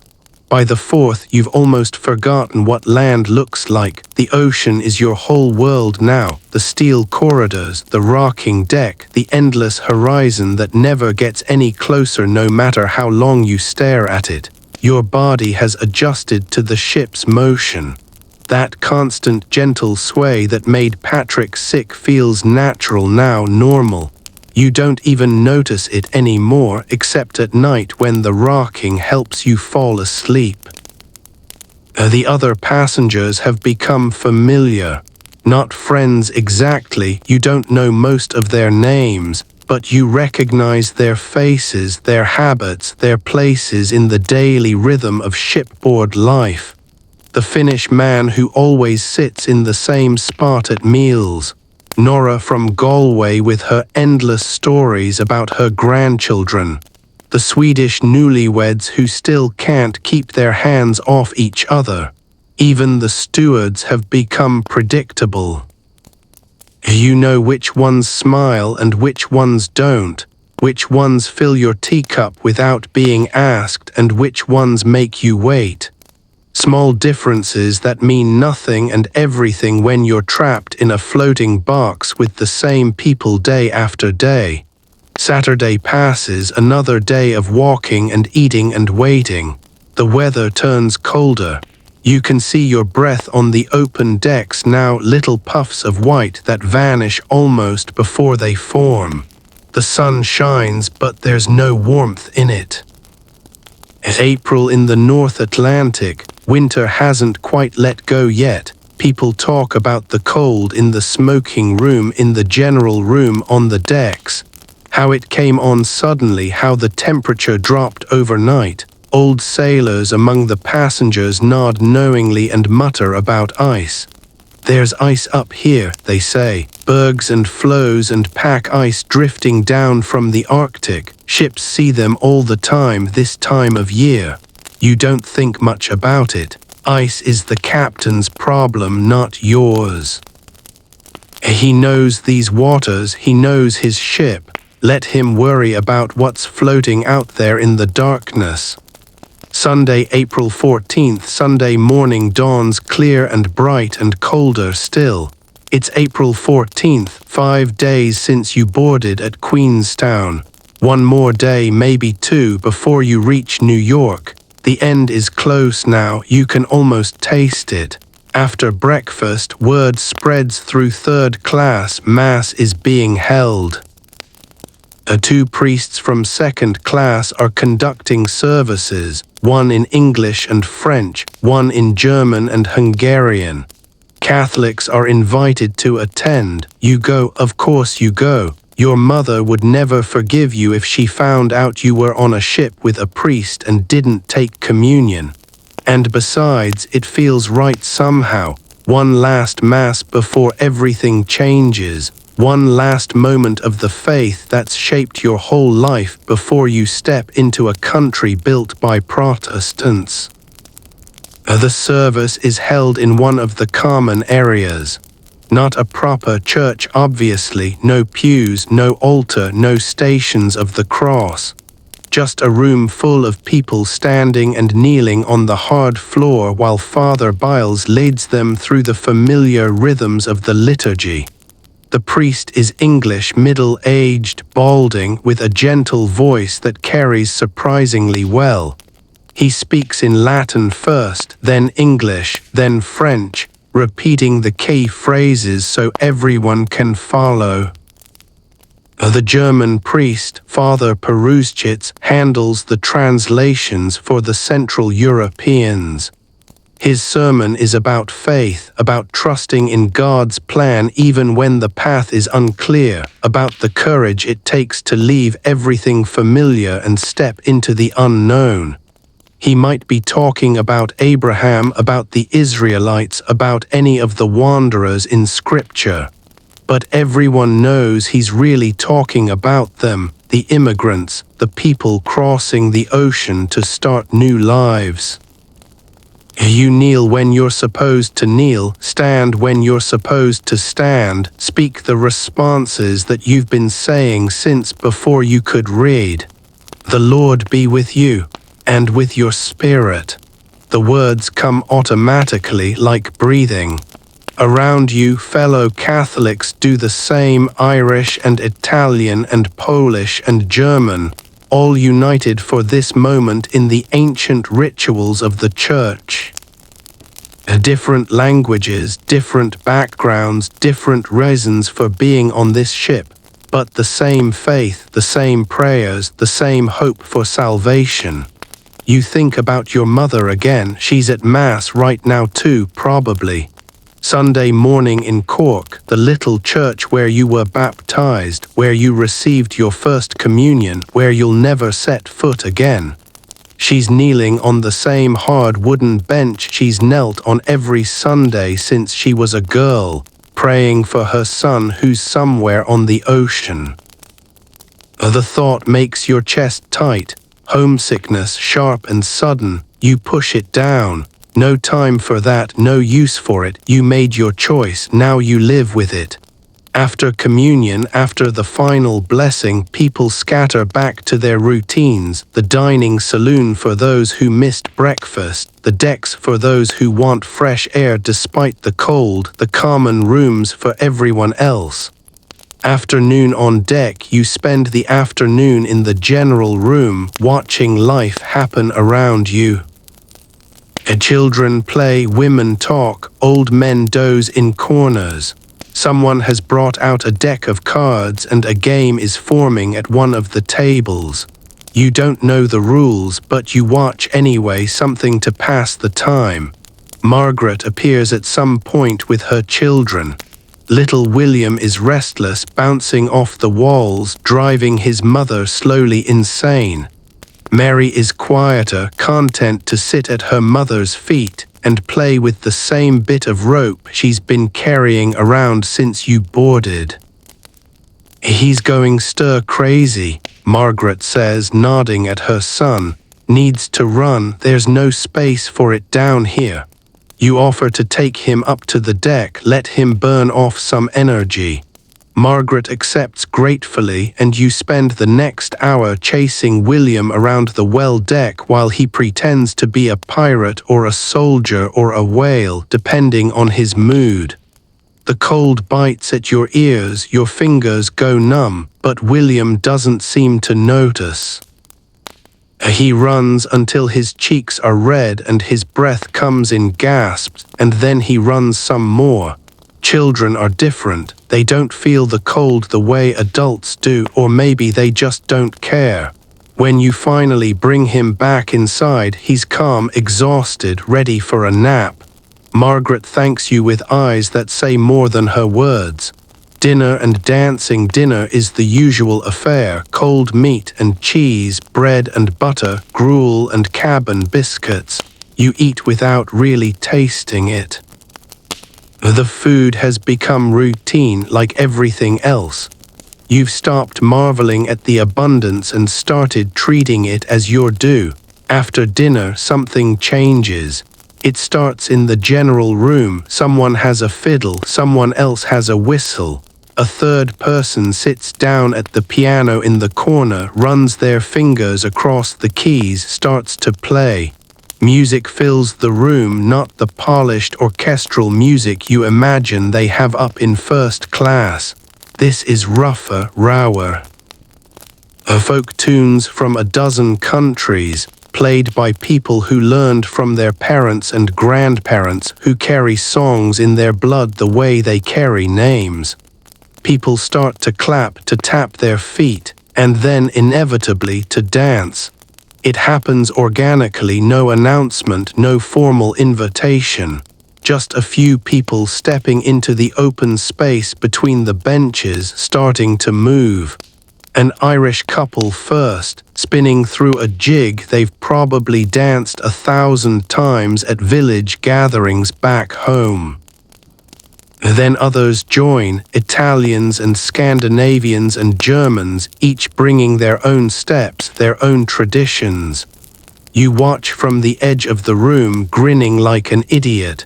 This is nothing like the stiff, formal dances you've heard about in first class. No waltzes, no proper partners, no dance cards and white gloves. This is chaos, beautiful, joyful chaos. People dancing however they want, wherever they want, with whoever happens to be nearby. The room smells of sweat and wool and spilled beer. Bodies press against bodies. Someone steps on your foot and doesn't apologize because there's no point. Everyone is stepping on everyone. That's just how it is when 70 people try to dance in a space meant for 40. But nobody complains, nobody cares. The music is too good, the feeling too right. After days of waiting and watching and doing nothing, everyone needs this. The release, the joy, the simple human pleasure of moving your body to a rhythm. The piano player shifts to something faster. The fiddler keeps up. And suddenly Eugene Dali is there, pushing through the crowd, his ukulele pipes tucked under his arm.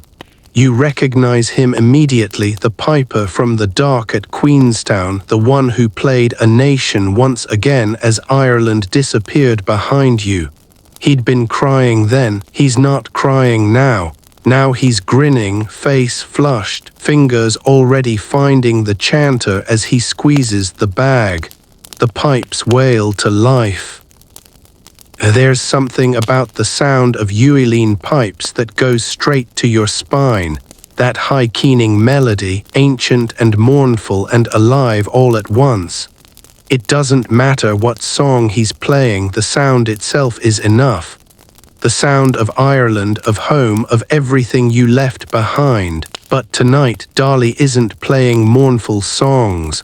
Tonight he's playing jigs and reels, the music of celebration, the music that makes your feet want to move whether you want them to or not. A girl appears at your elbow, young, pretty face flushed from dancing. Swedish or Norwegian, you think, though you can't be sure. Dance, she says, the word barely audible over the music. You should say no, you're a terrible dancer. You'll step on her feet, make a fool of yourself. But her smile is wide and her eyes are bright, and what the hell, you're on a ship in the middle of the ocean. Who's going to judge you? You dance, it's clumsy at first. You don't know the steps, and neither does she, not really. You're both making it up as you go, trying to match the rhythm, trying not to crash into the other couples spinning around you. But after a minute or two, it stops mattering. The music takes over. Your body finds its own rhythm. You're not dancing well, but you're dancing, and that's enough. The girl laughs, you laugh, everyone is laughing. The room is packed now. Word has spread through third class and people have come from everywhere, from the smoking room, from the cabins, from the open decks where they were watching the stars. The party has taken on a life of its own. Someone brings out whiskey, someone else has a bottle of wine. Glasses are filled and emptied and filled again. The dancing gets wilder, the music gets louder. The postal clerks 2 decks up are probably cursing every instrument player in steerage. But nobody down here cares. At some point, the Italians take over the floor. A group of young men from Naples or Palermo or somewhere south, dancing something that looks like controlled madness. Fast feet, dramatic arm movements, shouts and claps at unpredictable intervals. Everyone else backs off to watch, forming a circle around them, cheering them on. Strange dance, someone mutters beside you, Amy Stanley, you think, the English girl who's been traveling alone. But a good one, you say. She nods, clapping along with everyone else. The Italians finish with a flourish, applause erupts. Then the Irish take the floor again and the fiddle and pipes launch into something so fast it makes your head spin just listening. You find yourself back against the wall, catching your breath. Your legs ache, your lungs burn, but you're smiling so hard your face hurts. This is what you came for, not the ship, not the voyage, not even America. This moment, this feeling of being surrounded by strangers who feel like family, all of you dancing and singing and celebrating because tomorrow is uncertain and tonight is here. Patrick finds you at some point. He's been dancing too, you can tell. His hair is wild, his shirt untucked. He's holding a cup of something that might be whiskey or might be tea, hard to tell in this light. Hell of a night, he says. Hell of a night, you agree. You stand there together, cousins, almost brothers, watching the party swirl around you. The music and the laughter and the stamping feet, the faces lit by lamplight, flushed with joy and drink and the simple pleasure of being alive. Outside, beyond the steel walls and the portholes and the sealed doors, the Atlantic rolls dark and cold. Ice drifts somewhere in that darkness, silent and patient. The ship plows forward at full speed, 22 knots, covering miles of ocean with every passing hour. But you don't know that. None of you know. All you know is this room, this music, this moment. Nora from Galway grabs your hands and pulls you back onto the floor. She's surprisingly spry for her age, feet moving in patterns that must have been old when her grandmother was young. She spins you around, laughing at your clumsiness, and for a few minutes you're a child again, dancing at a village wedding while the adults drink and the musicians play until dawn. The clock ticks toward 11, then past it. People start to drift away, not all at once, in ones and twos. Parents with tired children, older folks who can't keep up with the young ones, couples looking for privacy. The crowd thins, but the core remains. The musicians keep playing, the dancers keep dancing. You should go to bed, you know that. Tomorrow you'll be exhausted and there's still another full day at sea, maybe two, depending on speed and weather and 100 other factors you don't understand. But you stay just a little longer. Just one more song. Daniel Buckley, a lad from King William's Town you've talked to a few times, spins past with a girl on his arm. He catches your eye and grins. Grand time, he shouts over the music. Every kind of instrument on board. It's true, the fiddle and the pipes, yes, but someone has a tin whistle, someone else has a badron, the Irish drum, tapping out the heartbeat of every song. And the piano, of course, always the piano, holding everything together. You lean against the wall and let the music wash over you. Your legs are tired, but your heart is full. This is what people mean when they talk about community, not neighbors you wave to, not churchgoers you see on Sundays. This, strangers who become family in the space of a few songs, bound together by rhythm and joy and the shared knowledge that tomorrow might be different, but tonight is perfect. The temperature has dropped outside. You can feel it even in here, a chill seeping through the walls. Someone mentioned seeing stars earlier, bright and clear. The kind of night sky you only get when there's no clouds, no moon. Beautiful, they said, cold and beautiful. You should go to bed, you know that. Tomorrow you'll be exhausted and there's still another full day at sea, maybe two, depending on speed and weather and 100 other factors you don't understand. But you stay just a little longer, just one more song. The pipes wail, the fiddle sings, and somewhere in the darkness outside, the largest ship in the world sails on toward destiny, carrying 700 souls who have no idea what's coming. You dance. The impact 11:40 p.m. You feel it more than hear it. A shudder runs through the ship, a grinding vibration that seems to come from everywhere and nowhere, like someone dragged something heavy along the hull, like the world shifted slightly on its axis and then settled back again. The music stops not all at once but in a ragged collapse. The fiddle trails off, the pipes deflate with a wheeze. The piano player lifts his hands from the keys and looks around, confused. For a moment everyone is silent, listening, waiting for something else to happen. Nothing does. The ship keeps moving. The engines keep humming their steady rhythm. Whatever that was, it hasn't changed anything obvious. The floor is still level, the lights are still on, the world hasn't ended. Nervous laughter breaks the silence. Someone makes a joke about hitting a whale. Someone else suggests maybe they bumped against another ship. The tension eases. People start talking again, though more quietly now, more carefully. Eugene Darley squeezes the bag of his pipes and the music resumes, though it's a slower tune now, softer.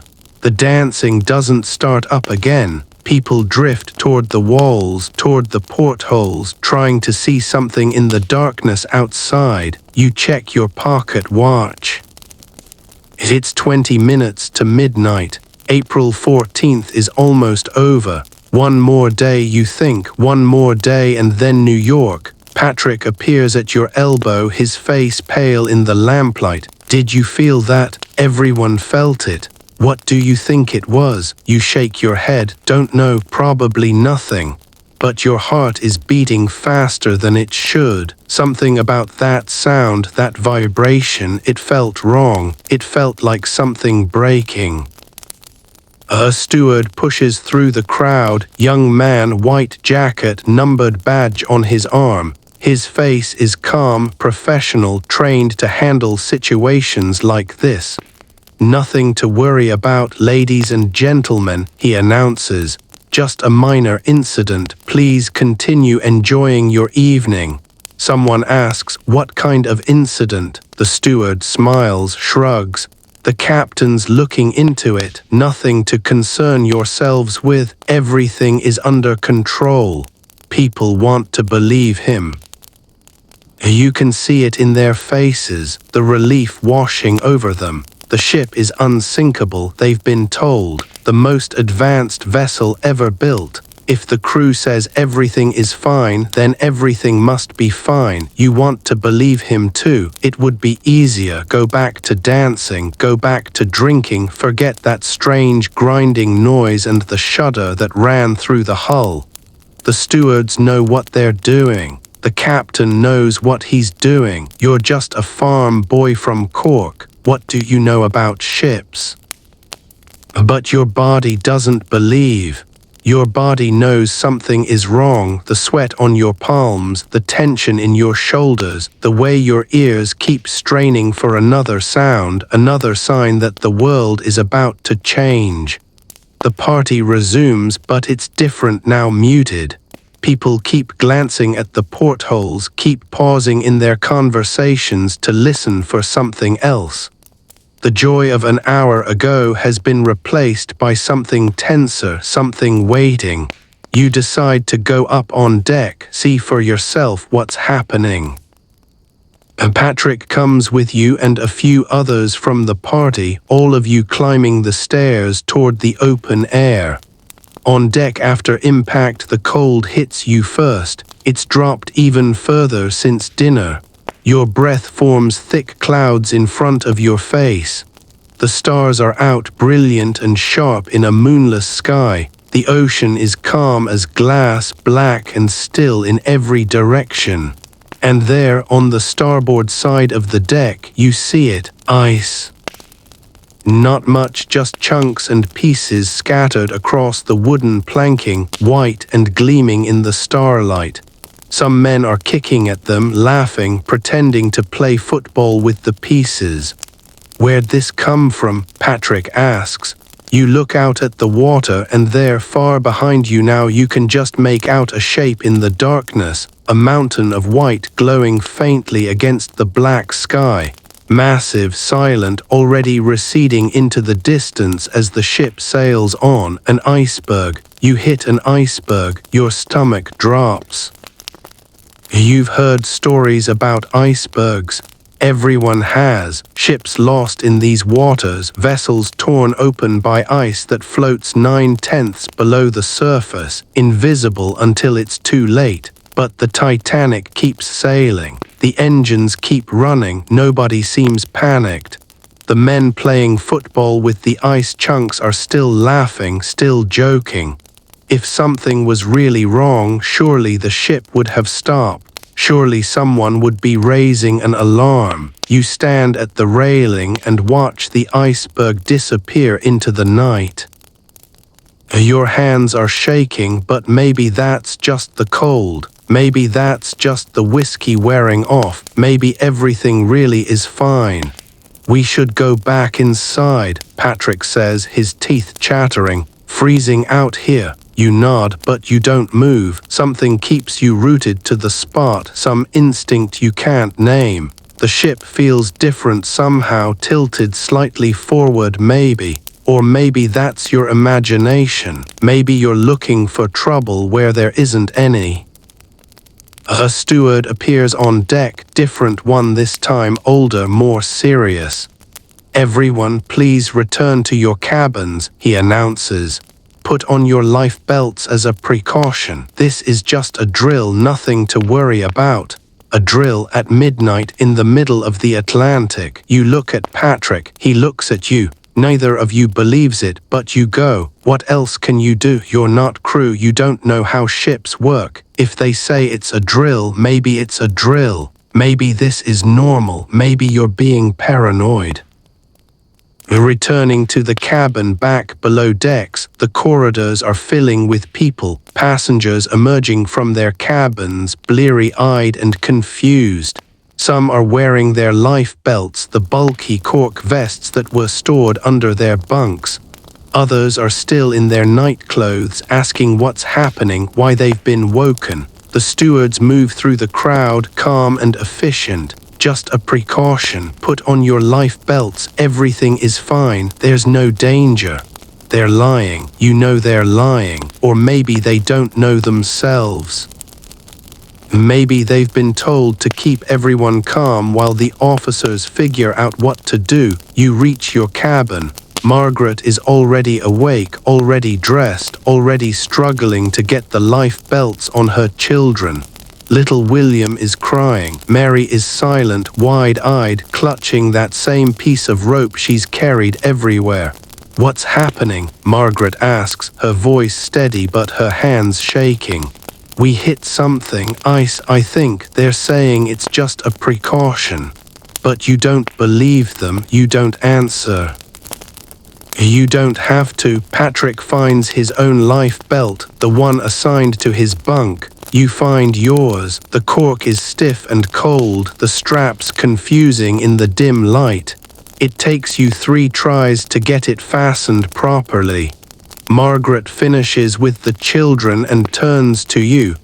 Daniel, she says, my husband, he's forward with the other men, I need to find him.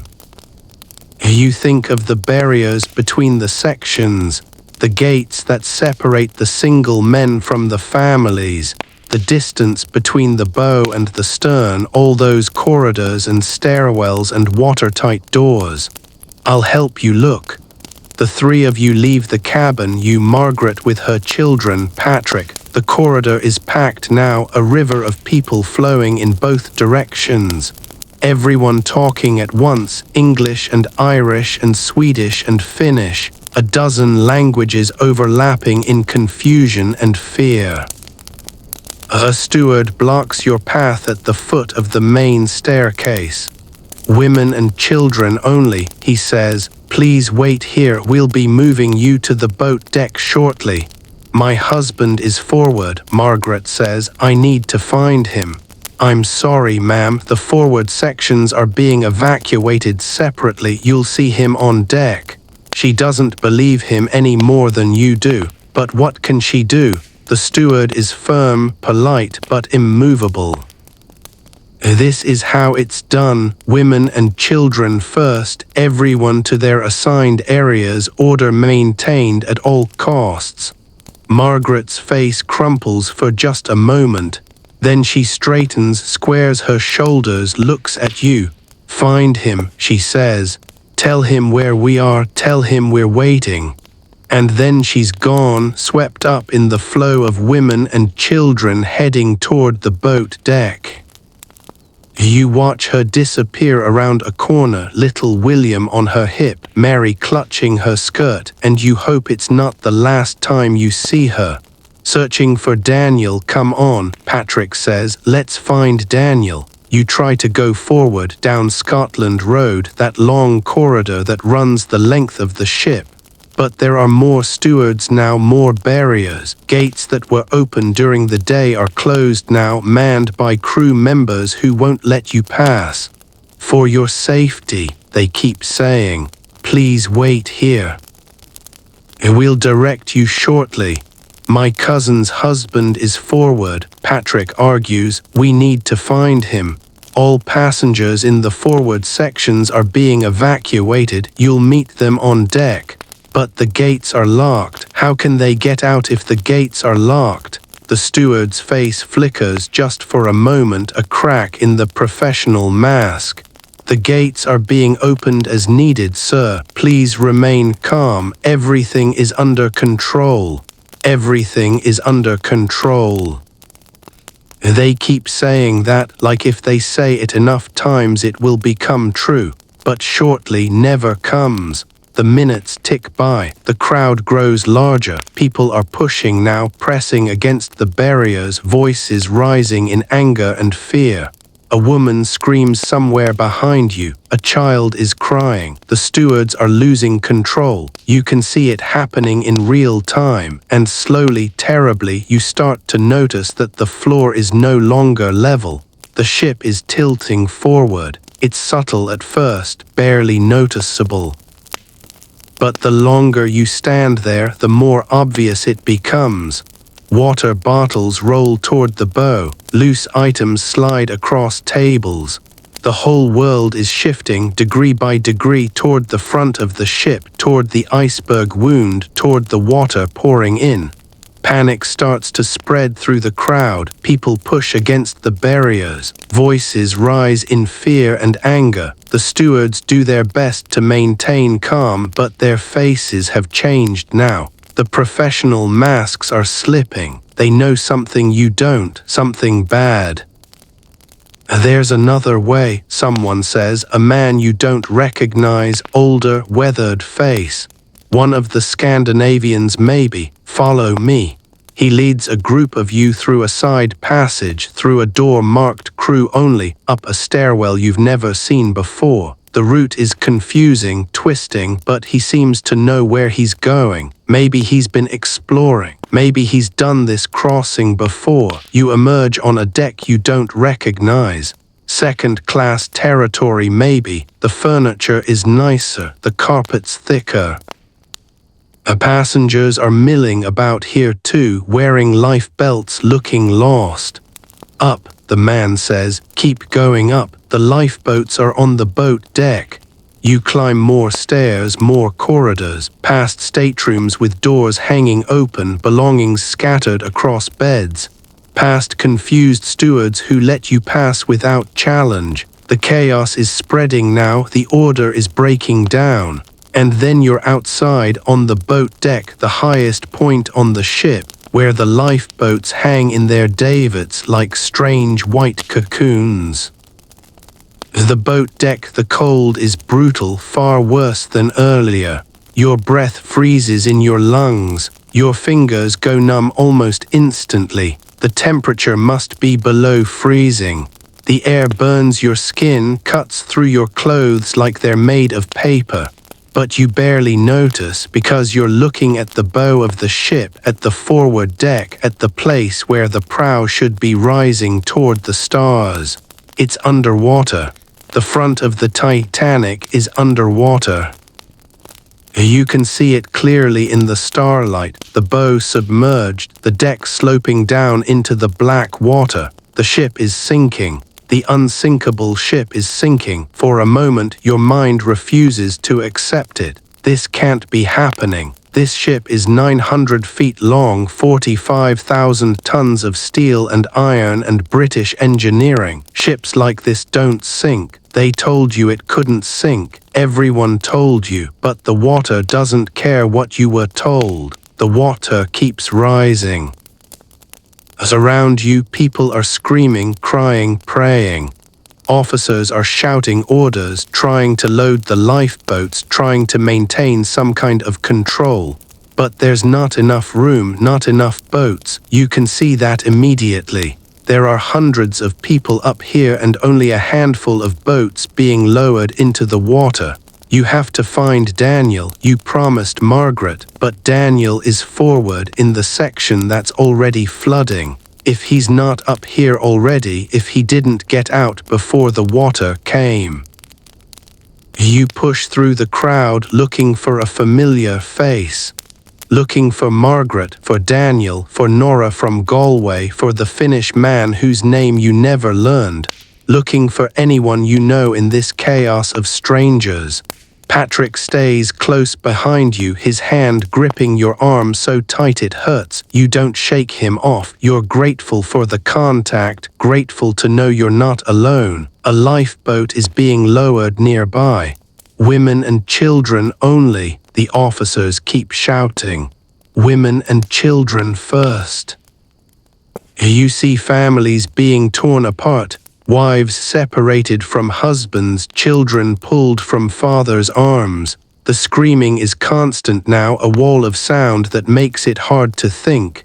You find a spot near the railing and stop, breathe, try to process what's happening. The ship is sinking, you're going to die. No, stop, think, the lifeboats, you have to get on a lifeboat. But the boats are filling with women and children. Men are being held back. The officers have pistols drawn, ready to shoot anyone who tries to rush the boats. This is how it ends, you think. This is how 700 dreams die on a cold night in the middle of the ocean on a ship that was supposed to be unsinkable. But you're not dead yet. You're still breathing, still standing. The ship is still afloat, even if it's listing badly now. There's time. There has to be time. Somewhere in the chaos, a band is playing, actual musicians, up here on the deck, sawing away at their instruments like nothing is wrong, like this is just another evening concert. The music drifts across the screaming and the crying, strange and surreal, a melody you almost recognize. You look out at the ocean. The lifeboats are rowing away from the ship, tiny white shapes against the black water. Some of them are only half full, room for more, but they're not coming back. They're afraid of being swamped by desperate swimmers. They're saving themselves. Can't blame them, you'd probably do the same. The deck lurches beneath your feet. The ship is settling faster now, the bow sinking, the stern rising. Soon there won't be a deck to stand on. Soon there will only be the water, cold and dark and endless. You think about your mother, your father, the farm you'll never see again, the life you'll never live in America. All those dreams, all those hopes sinking with you into the Atlantic. But not yet. Not yet. You grab Patrick's arm. Come on, we're not dying here. The final minutes, you pull Patrick toward the stern. The deck is tilting more steeply now, the bow sinking faster. Walking uphill, that's what it feels like. Climbing a wooden hill that's getting steeper by the minute. People are sliding past you, losing their footing on the wet planks, tumbling toward the water that's creeping higher and higher toward the lights. The lights are still on, that's the strangest thing. All this chaos, all this death, and the electric lights are still blazing. The engineers must still be down there, keeping the power running, doing their jobs until the very end. You wonder if they know they're going to die. The stern rises as the bow sinks, furniture breaks loose. Deck chairs tumble past you like leaves in a storm. A piano from somewhere God knows where slides across the deck and smashes through a railing. The sound of breaking glass and splintering wood fills the air, competing with the screaming. You hold on to a railing. Patrick holds on to you. The angle is getting worse, 40 degrees 50. Your feet slip on the deck and you're hanging now, suspended by your grip, the dark water rushing up below you. The ship groans, a deep metallic shriek that seems to come from everywhere at once. Something inside the hull is breaking, something massive. The lights flicker, go out, come back on, flicker again. And then the ship breaks. You feel it more than see it, a massive shudder, a crack that sounds like thunder. The deck beneath you lurches, and for a terrible moment you're weightless, falling, the world spinning around you. The stern drops back, levels out for just a moment. You slam against the deck, the impact driving the breath from your lungs. Patrick lands beside you, gasping, still holding your arm so tight you think he might break it. For a few seconds you dare to hope. The stern is floating. The bow is torn away and sunk, but the stern is floating. Maybe it will stay afloat. Maybe rescue will come. Maybe you'll survive this after all. Then the stern begins to tilt again, rising, the bow section pulling it down from below, still connected by cables or pipes or God knows what. The angle increases 60 degrees 70. People are falling now, sliding down the deck, screaming as they plunge into the black water below. You can't hold on much longer. Your hands are numb from the cold. Your fingers won't obey you. The railing is slipping from your grasp, inch by inch, and there's nothing you can do to stop it.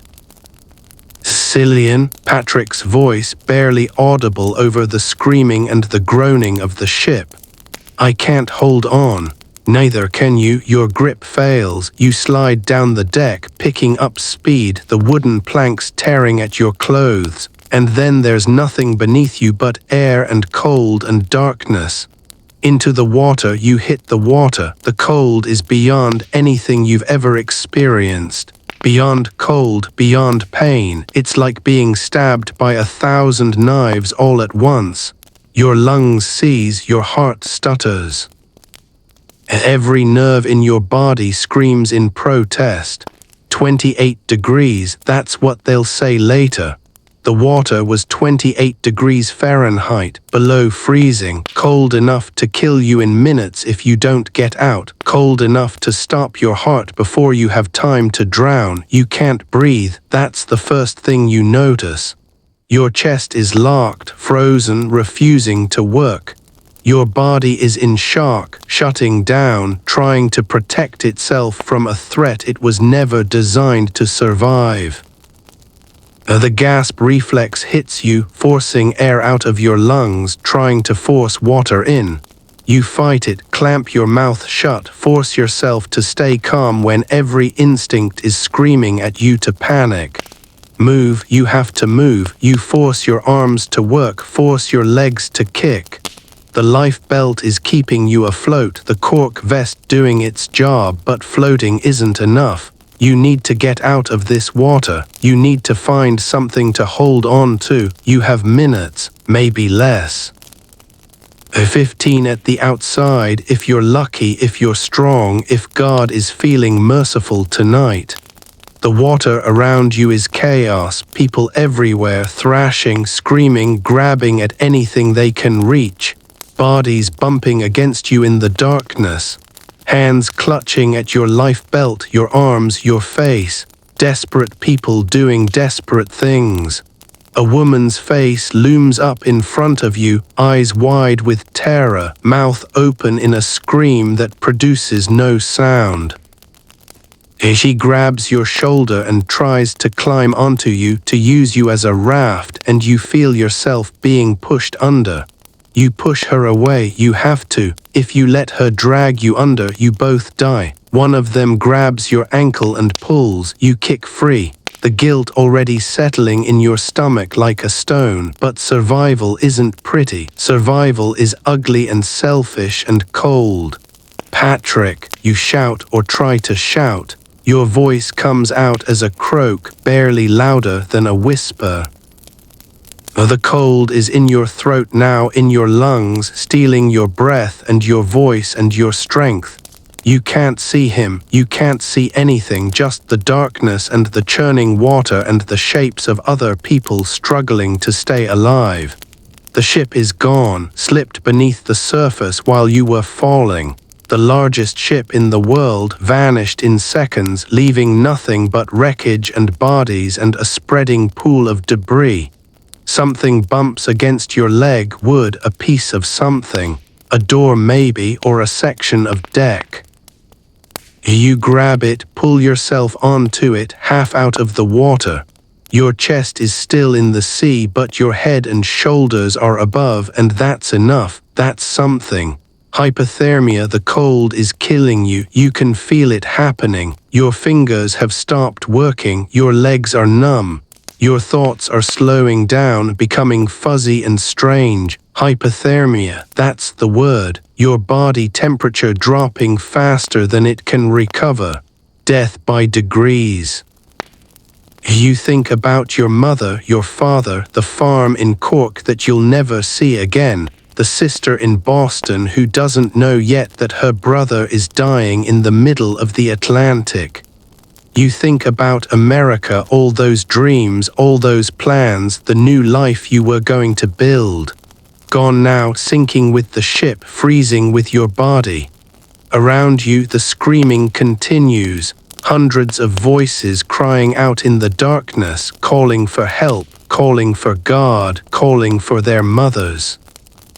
The sound is like nothing you've ever heard, like nothing you ever want to hear again. And then slowly the screaming stops, not all at once. One voice at a time, the cold taking them, the water claiming them. The silence spreading across the sea like a blanket until there's nothing left but the lapping of waves and the creak of floating wood. You're still alive, you don't know how, you don't know why, but you're still alive. And you're going to stay alive because you promised your mother you'd write to her from New York, and you're damn well going to keep that promise. Time passes, you don't know how much. The stars wheel overhead, indifferent to the suffering below. The cold gnaws at you, patient and relentless. You stop shivering at some point. That's bad. You know that means your body has given up trying to warm itself. That means the end is close, but you don't give up. You can't, not yet. A voice in the darkness calling out. There's someone else still alive, still fighting. Here, you try to shout. Over here. Your voice is barely a whisper, but somehow they hear you, or maybe they just drift close by accident, a shape in the darkness clinging to a piece of wreckage just like you, a familiar shape. Patrick, Cillian. His voice is weak, broken, but alive. I thought you were gone. Not yet. You reach for him, your fingers don't work, but you manage to hook your arm around his life belt, pull him closer.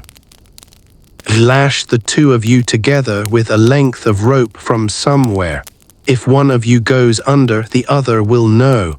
If one of you dies, the other won't be alone. You wait. The cold is inside you now, part of you. You've stopped feeling it as pain. It's just there, like the darkness, like the silence, a fact of existence, something to endure. Your body has stopped shivering. You know what that means. Read it somewhere or heard it from someone.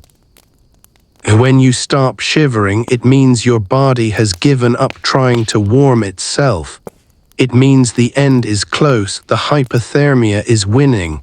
Your core temperature is dropping degree by degree, and soon your heart will slow and your thoughts will fade and you'll just slip away into the darkness. But not yet, not yet. You press closer to Patrick, share what little warmth you have left. His breathing is shallow, ragged, but steady. He's alive. You're both alive. For now, that has to be enough. You think about the party just a few hours ago, dancing and laughing and drinking whiskey while the band played. Eugene Dali's pipes wailing out jigs and reels. The Swedish girl whose name you never learned. The Italians doing their strange dance while everyone cheered. All those people, all that joy, and now most of them are dead, floating in the water around you, sinking to the bottom of the ocean 2 miles down to rest on the seafloor until the end of time. You think about Margaret, her children. Did they make it to a lifeboat? Are they out there somewhere in the darkness, safe and warm while you freeze?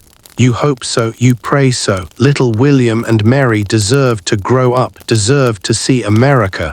You think about Daniel, Margaret's husband, forward with the other men when the ship started sinking. Did he get out? Did anyone get out from that section? The water came in so fast, the gates were closed. Maybe some of them made it, maybe none of them did. You'll probably never know. Rescue lights. Far away, moving across the water. At first you think you're imagining it, your mind playing tricks on you, creating hope where there is none. But Patrick sees it too, points with a hand that won't stop shaking. Boats, he whispers, lifeboats. They're coming back, some of them at least. Looking for survivors, looking for anyone still alive in this graveyard of floating bodies. You try to shout, nothing comes out. You try to wave, your arm won't cooperate. All you can do is wait and hope and pray that they see you, that they're close enough, that they care enough to stop. The light gets closer. Voices now, people calling out, asking if anyone's alive. You try to answer. A sound comes out of your mouth, but you don't recognize it as your voice, something broken, something barely human. But they hear you. Hands reach down, grab your life belt, pull you up out of the water into a boat that rocks dangerously under the weight of too many survivors. You don't remember climbing in. You don't remember anything except the sudden absence of the cold water, the rough wool of a blanket being wrapped around your shoulders, the face of a stranger looking down at you with concern and pity. Someone is rubbing your arms, your legs, trying to bring the blood back. It hurts, everything hurts. The return of feeling is almost worse than the numbness. Your fingers and toes are on fire, burning with the cold that's trapped inside them. Patrick is beside you, alive. Barely, but alive. Someone is pouring something into his mouth, whiskey maybe, or brandy, something to fight the cold from the inside. You feel liquid at your own lips, drink without thinking. The burn in your throat is the first warm thing you felt in hours. You're in lifeboat 14. Officer Lowe's boat. You'll learn that later. He went back. Most of the boats didn't. Most of the boats rowed away from the screaming and never returned. But Lowe went back, transferred his passengers to other boats, and returned to pull survivors from the water. Not many. By the time he got there, most of them were already dead. But some, a few, enough to matter. Right now you don't know any of that. You don't know anything except that you're not in the water anymore. You're not going to freeze to death tonight. Against all odds, against all logic, against everything the cold Atlantic tried to do to you, you're going to live. The boat is full of other survivors, some conscious, some not. A few are crying. Most are silent, staring at nothing, their faces blank with shock. You understand, you feel the same way. Like something inside you is broken, something that might never heal. The rowing resumes, oars dipping into the black water, pulling you away from the wreck site, away from the floating bodies and the debris and the silence where the screaming used to be. Behind you, the Atlantic stretches empty to the horizon. No trace of the ship that was supposed to be unsinkable. No sign of the 700 dreams that sank with her. just water and darkness and stars, indifferent to everything that's happened. You survived, you don't know how, you don't know why, but you survived. And now you have to figure out what that means, how to keep living when so many others died, how to carry the weight of this night for the rest of your life. Dawn, the sky is still dark, hours until dawn. As hours of drifting in an open boat, shivering under thin blankets, waiting for rescue that might or might not come. But you're alive, Patrick is alive. And somewhere out there, maybe Margaret and her children are alive too. Maybe enough of you made it to matter. Maybe enough of you survived to remember the ones who didn't. The boat drifts. Other survivors are talking, sharing what they saw, what they lost. A woman is weeping quietly, calling a name over and over. A man stares at the water with empty eyes, his lips moving in silent prayer. Everyone has a story. Everyone has someone they're missing. You don't talk, neither does Patrick. There are no words for what just happened. No way to describe watching the largest ship in the world disappear beneath the waves. No way to explain what it feels like to be in water so cold that death becomes a mercy. You close your eyes. The exhaustion is overwhelming now, pushing you down into darkness. You should stay awake, you know you should. The cold is still inside you, still dangerous. Sleep is where people die, they say. Sleep is where the hypothermia finishes what the water started. But your body won't listen. It's done fighting for tonight. It kept you alive through the impossible, and now it needs to rest.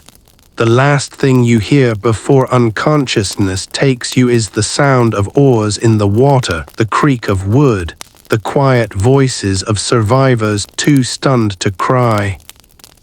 Somewhere in the distance, someone is singing, a hymn maybe, or a lullaby, something soft and sad and strangely comforting. And then nothing, just darkness and silence and the long wait for morning. Morning after light, that's what wakes you, grey light filtering through your eyelids. Dawn, you made it to dawn. You open your eyes and for a moment you don't know where you are. The sky above you is pale, washed out, streaked with pink at the edges. The air is cold, bitterly cold.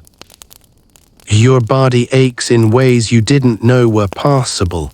Then you remember the ship, the water, the cold that tried to kill you. You sit up or try to. Your muscles don't want to cooperate. Everything is stiff and sore and wrong. But you manage it eventually, pulling yourself upright against the side of the lifeboat.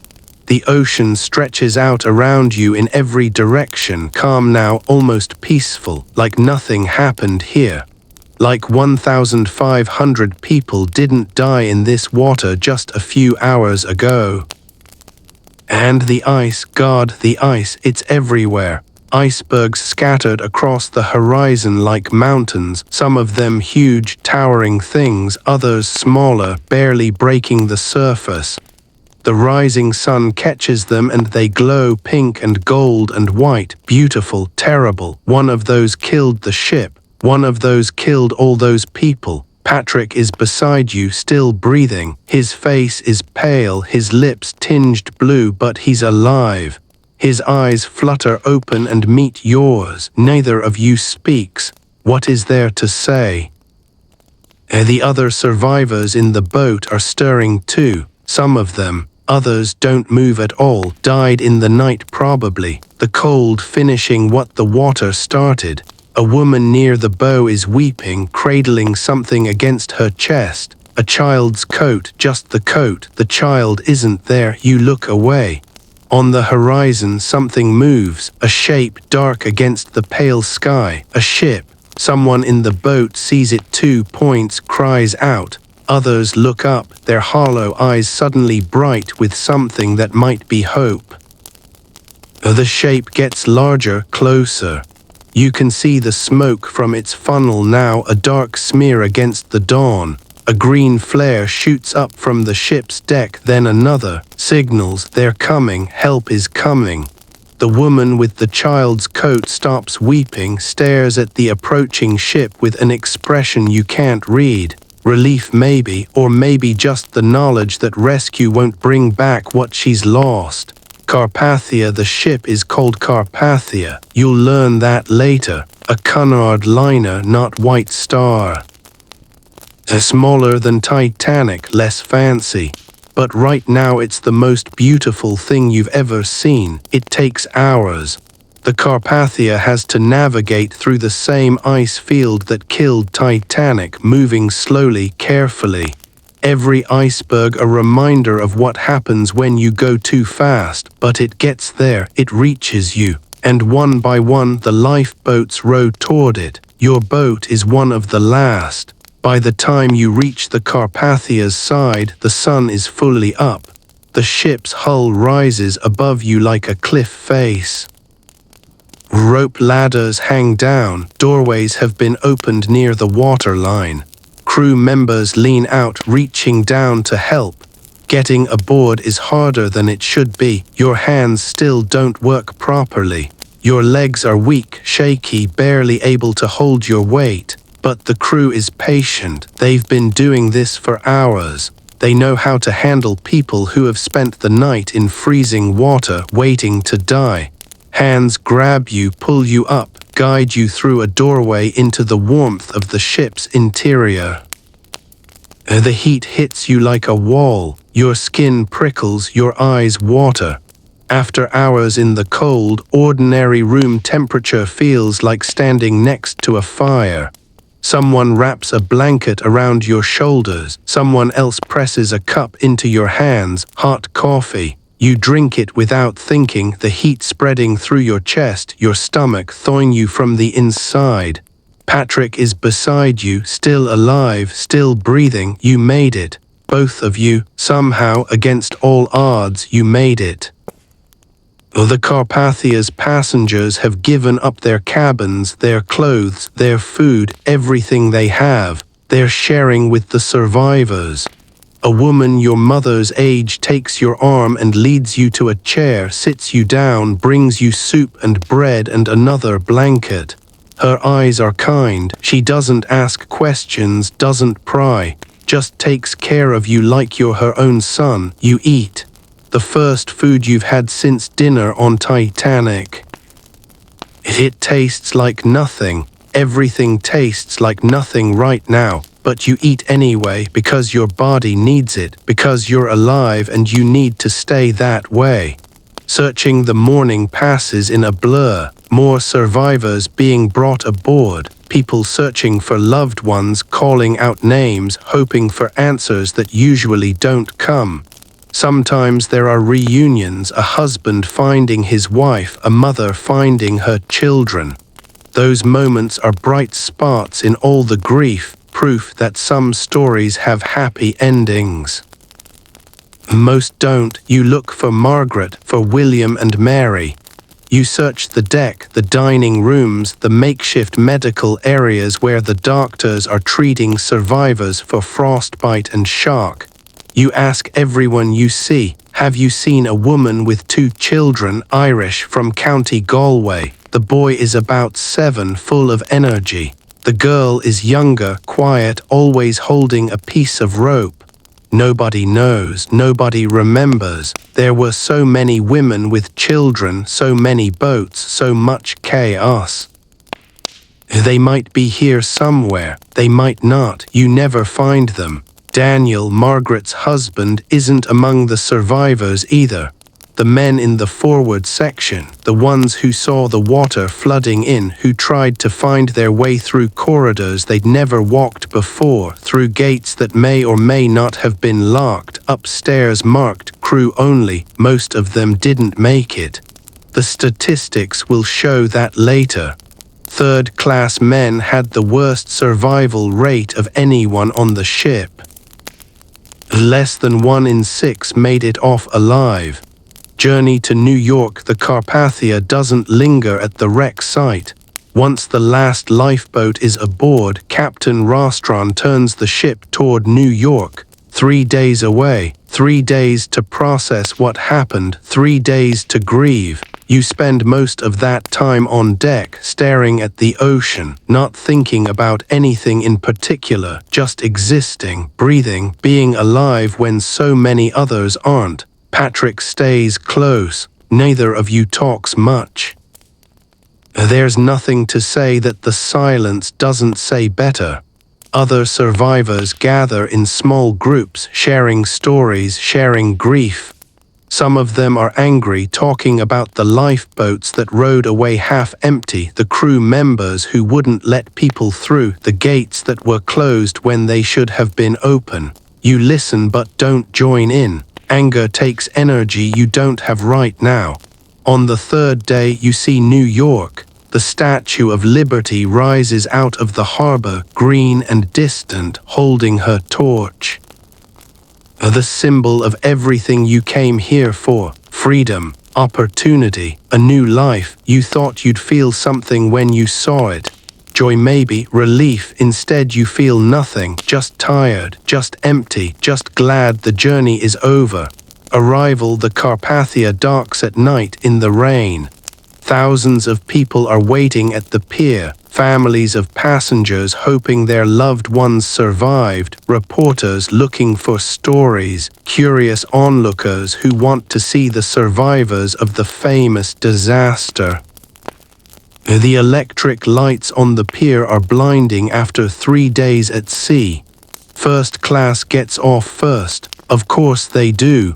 Even after everything, they get priority. Second class follows, then finally third class, but not right away. Third class has to wait while immigration officials check their papers, make sure they're healthy, make sure they're not carrying diseases, make sure they're fit to enter the country.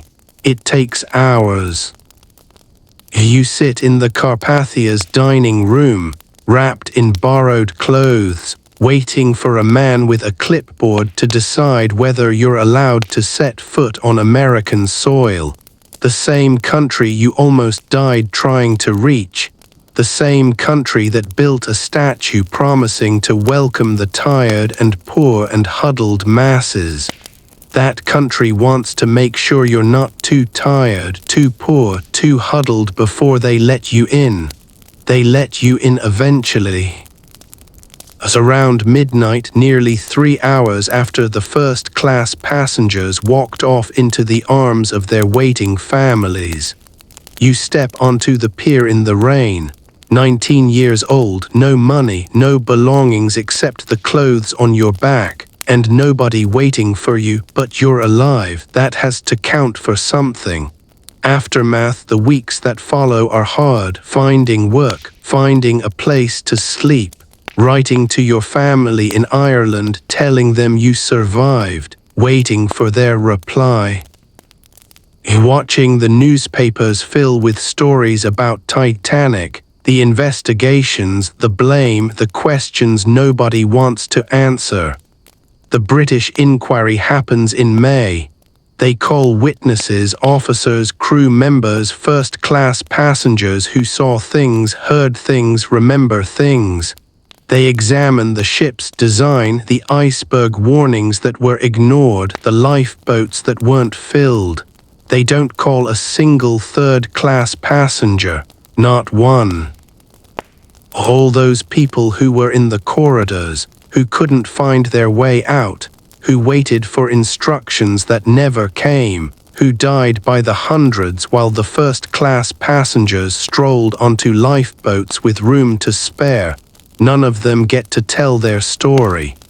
None of them get to say what really happened down in Scotland Road, in those winding passageways, behind those gates that may or may not have been locked. The inquiry concludes that the ship's design didn't give any class an advantage in reaching the lifeboats. That's what they say. That third class had just as much chance as anyone else. It's a lie. You know it's a lie. Everyone who was there knows it's a lie. The lifeboats were on the boat deck. Third class was 3 decks down, through corridors marked crew only, past gates that crew members kept closed for your safety. First class could walk to the boats in minutes. Third class had to fight their way through a maze they'd never seen before in the dark while the ship was sinking. But the inquiry doesn't want to hear that. The inquiry wants to close the books, assign some blame, make some recommendations about lifeboats and radio watches and move on. The inquiry doesn't want to talk about class, about how the rich survived and the poor drowned, about how the shipping lines treated steerage passengers like cargo, warehoused them in the lower decks and then didn't bother to show them the way out when the ship started to sink. Reflection: the Titanic was supposed to be different.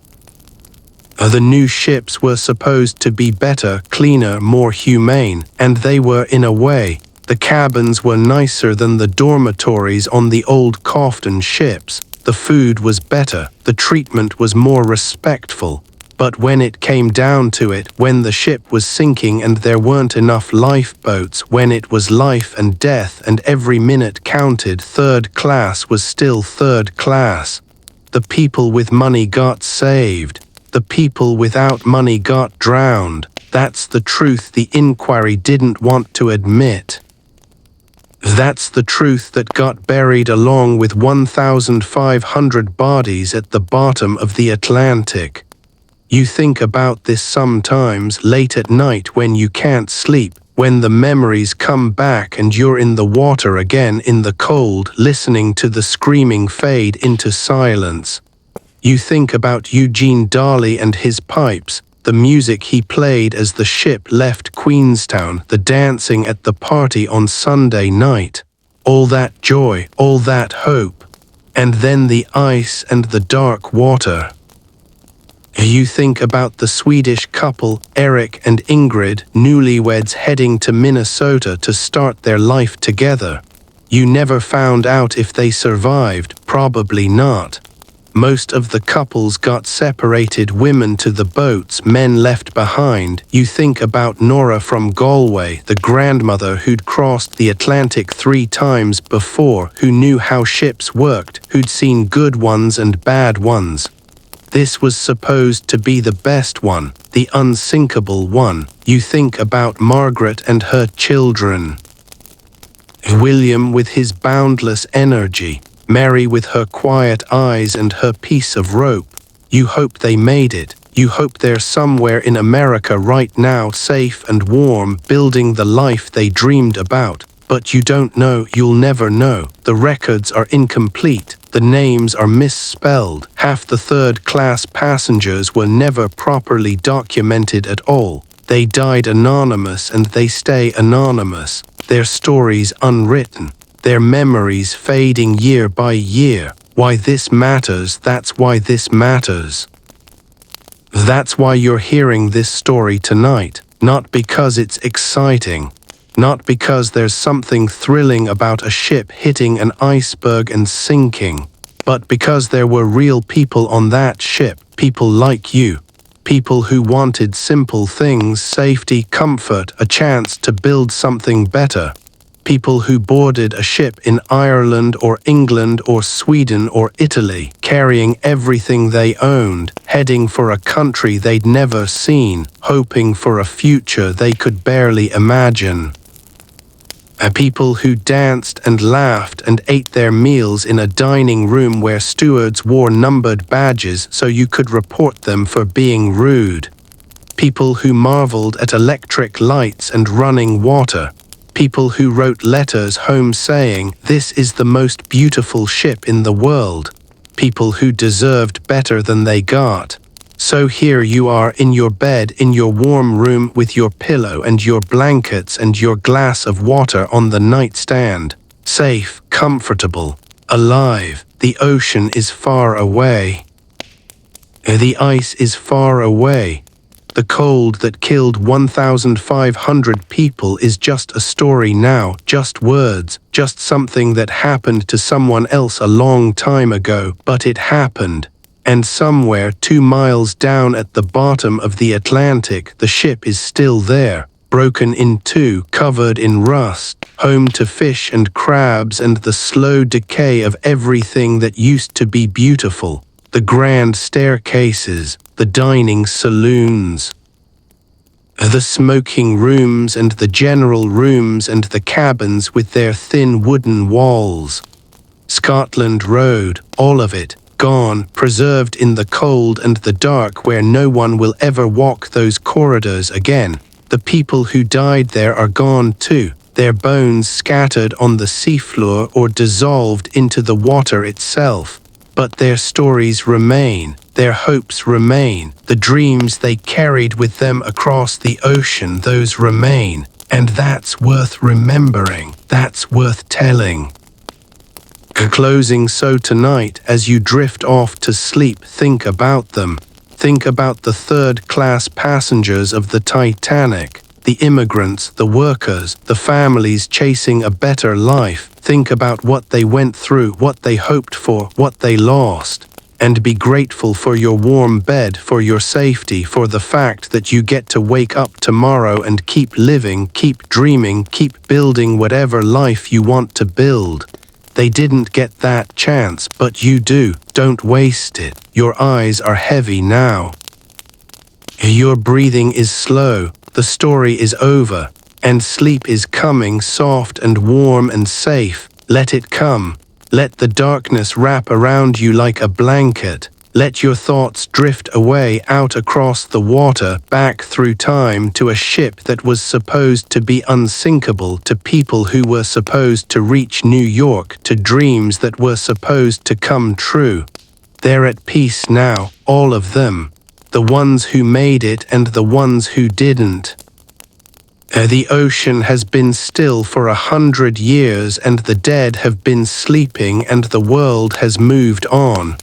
But we remember, we always remember. Good night, sleep well, and dream of better crossings.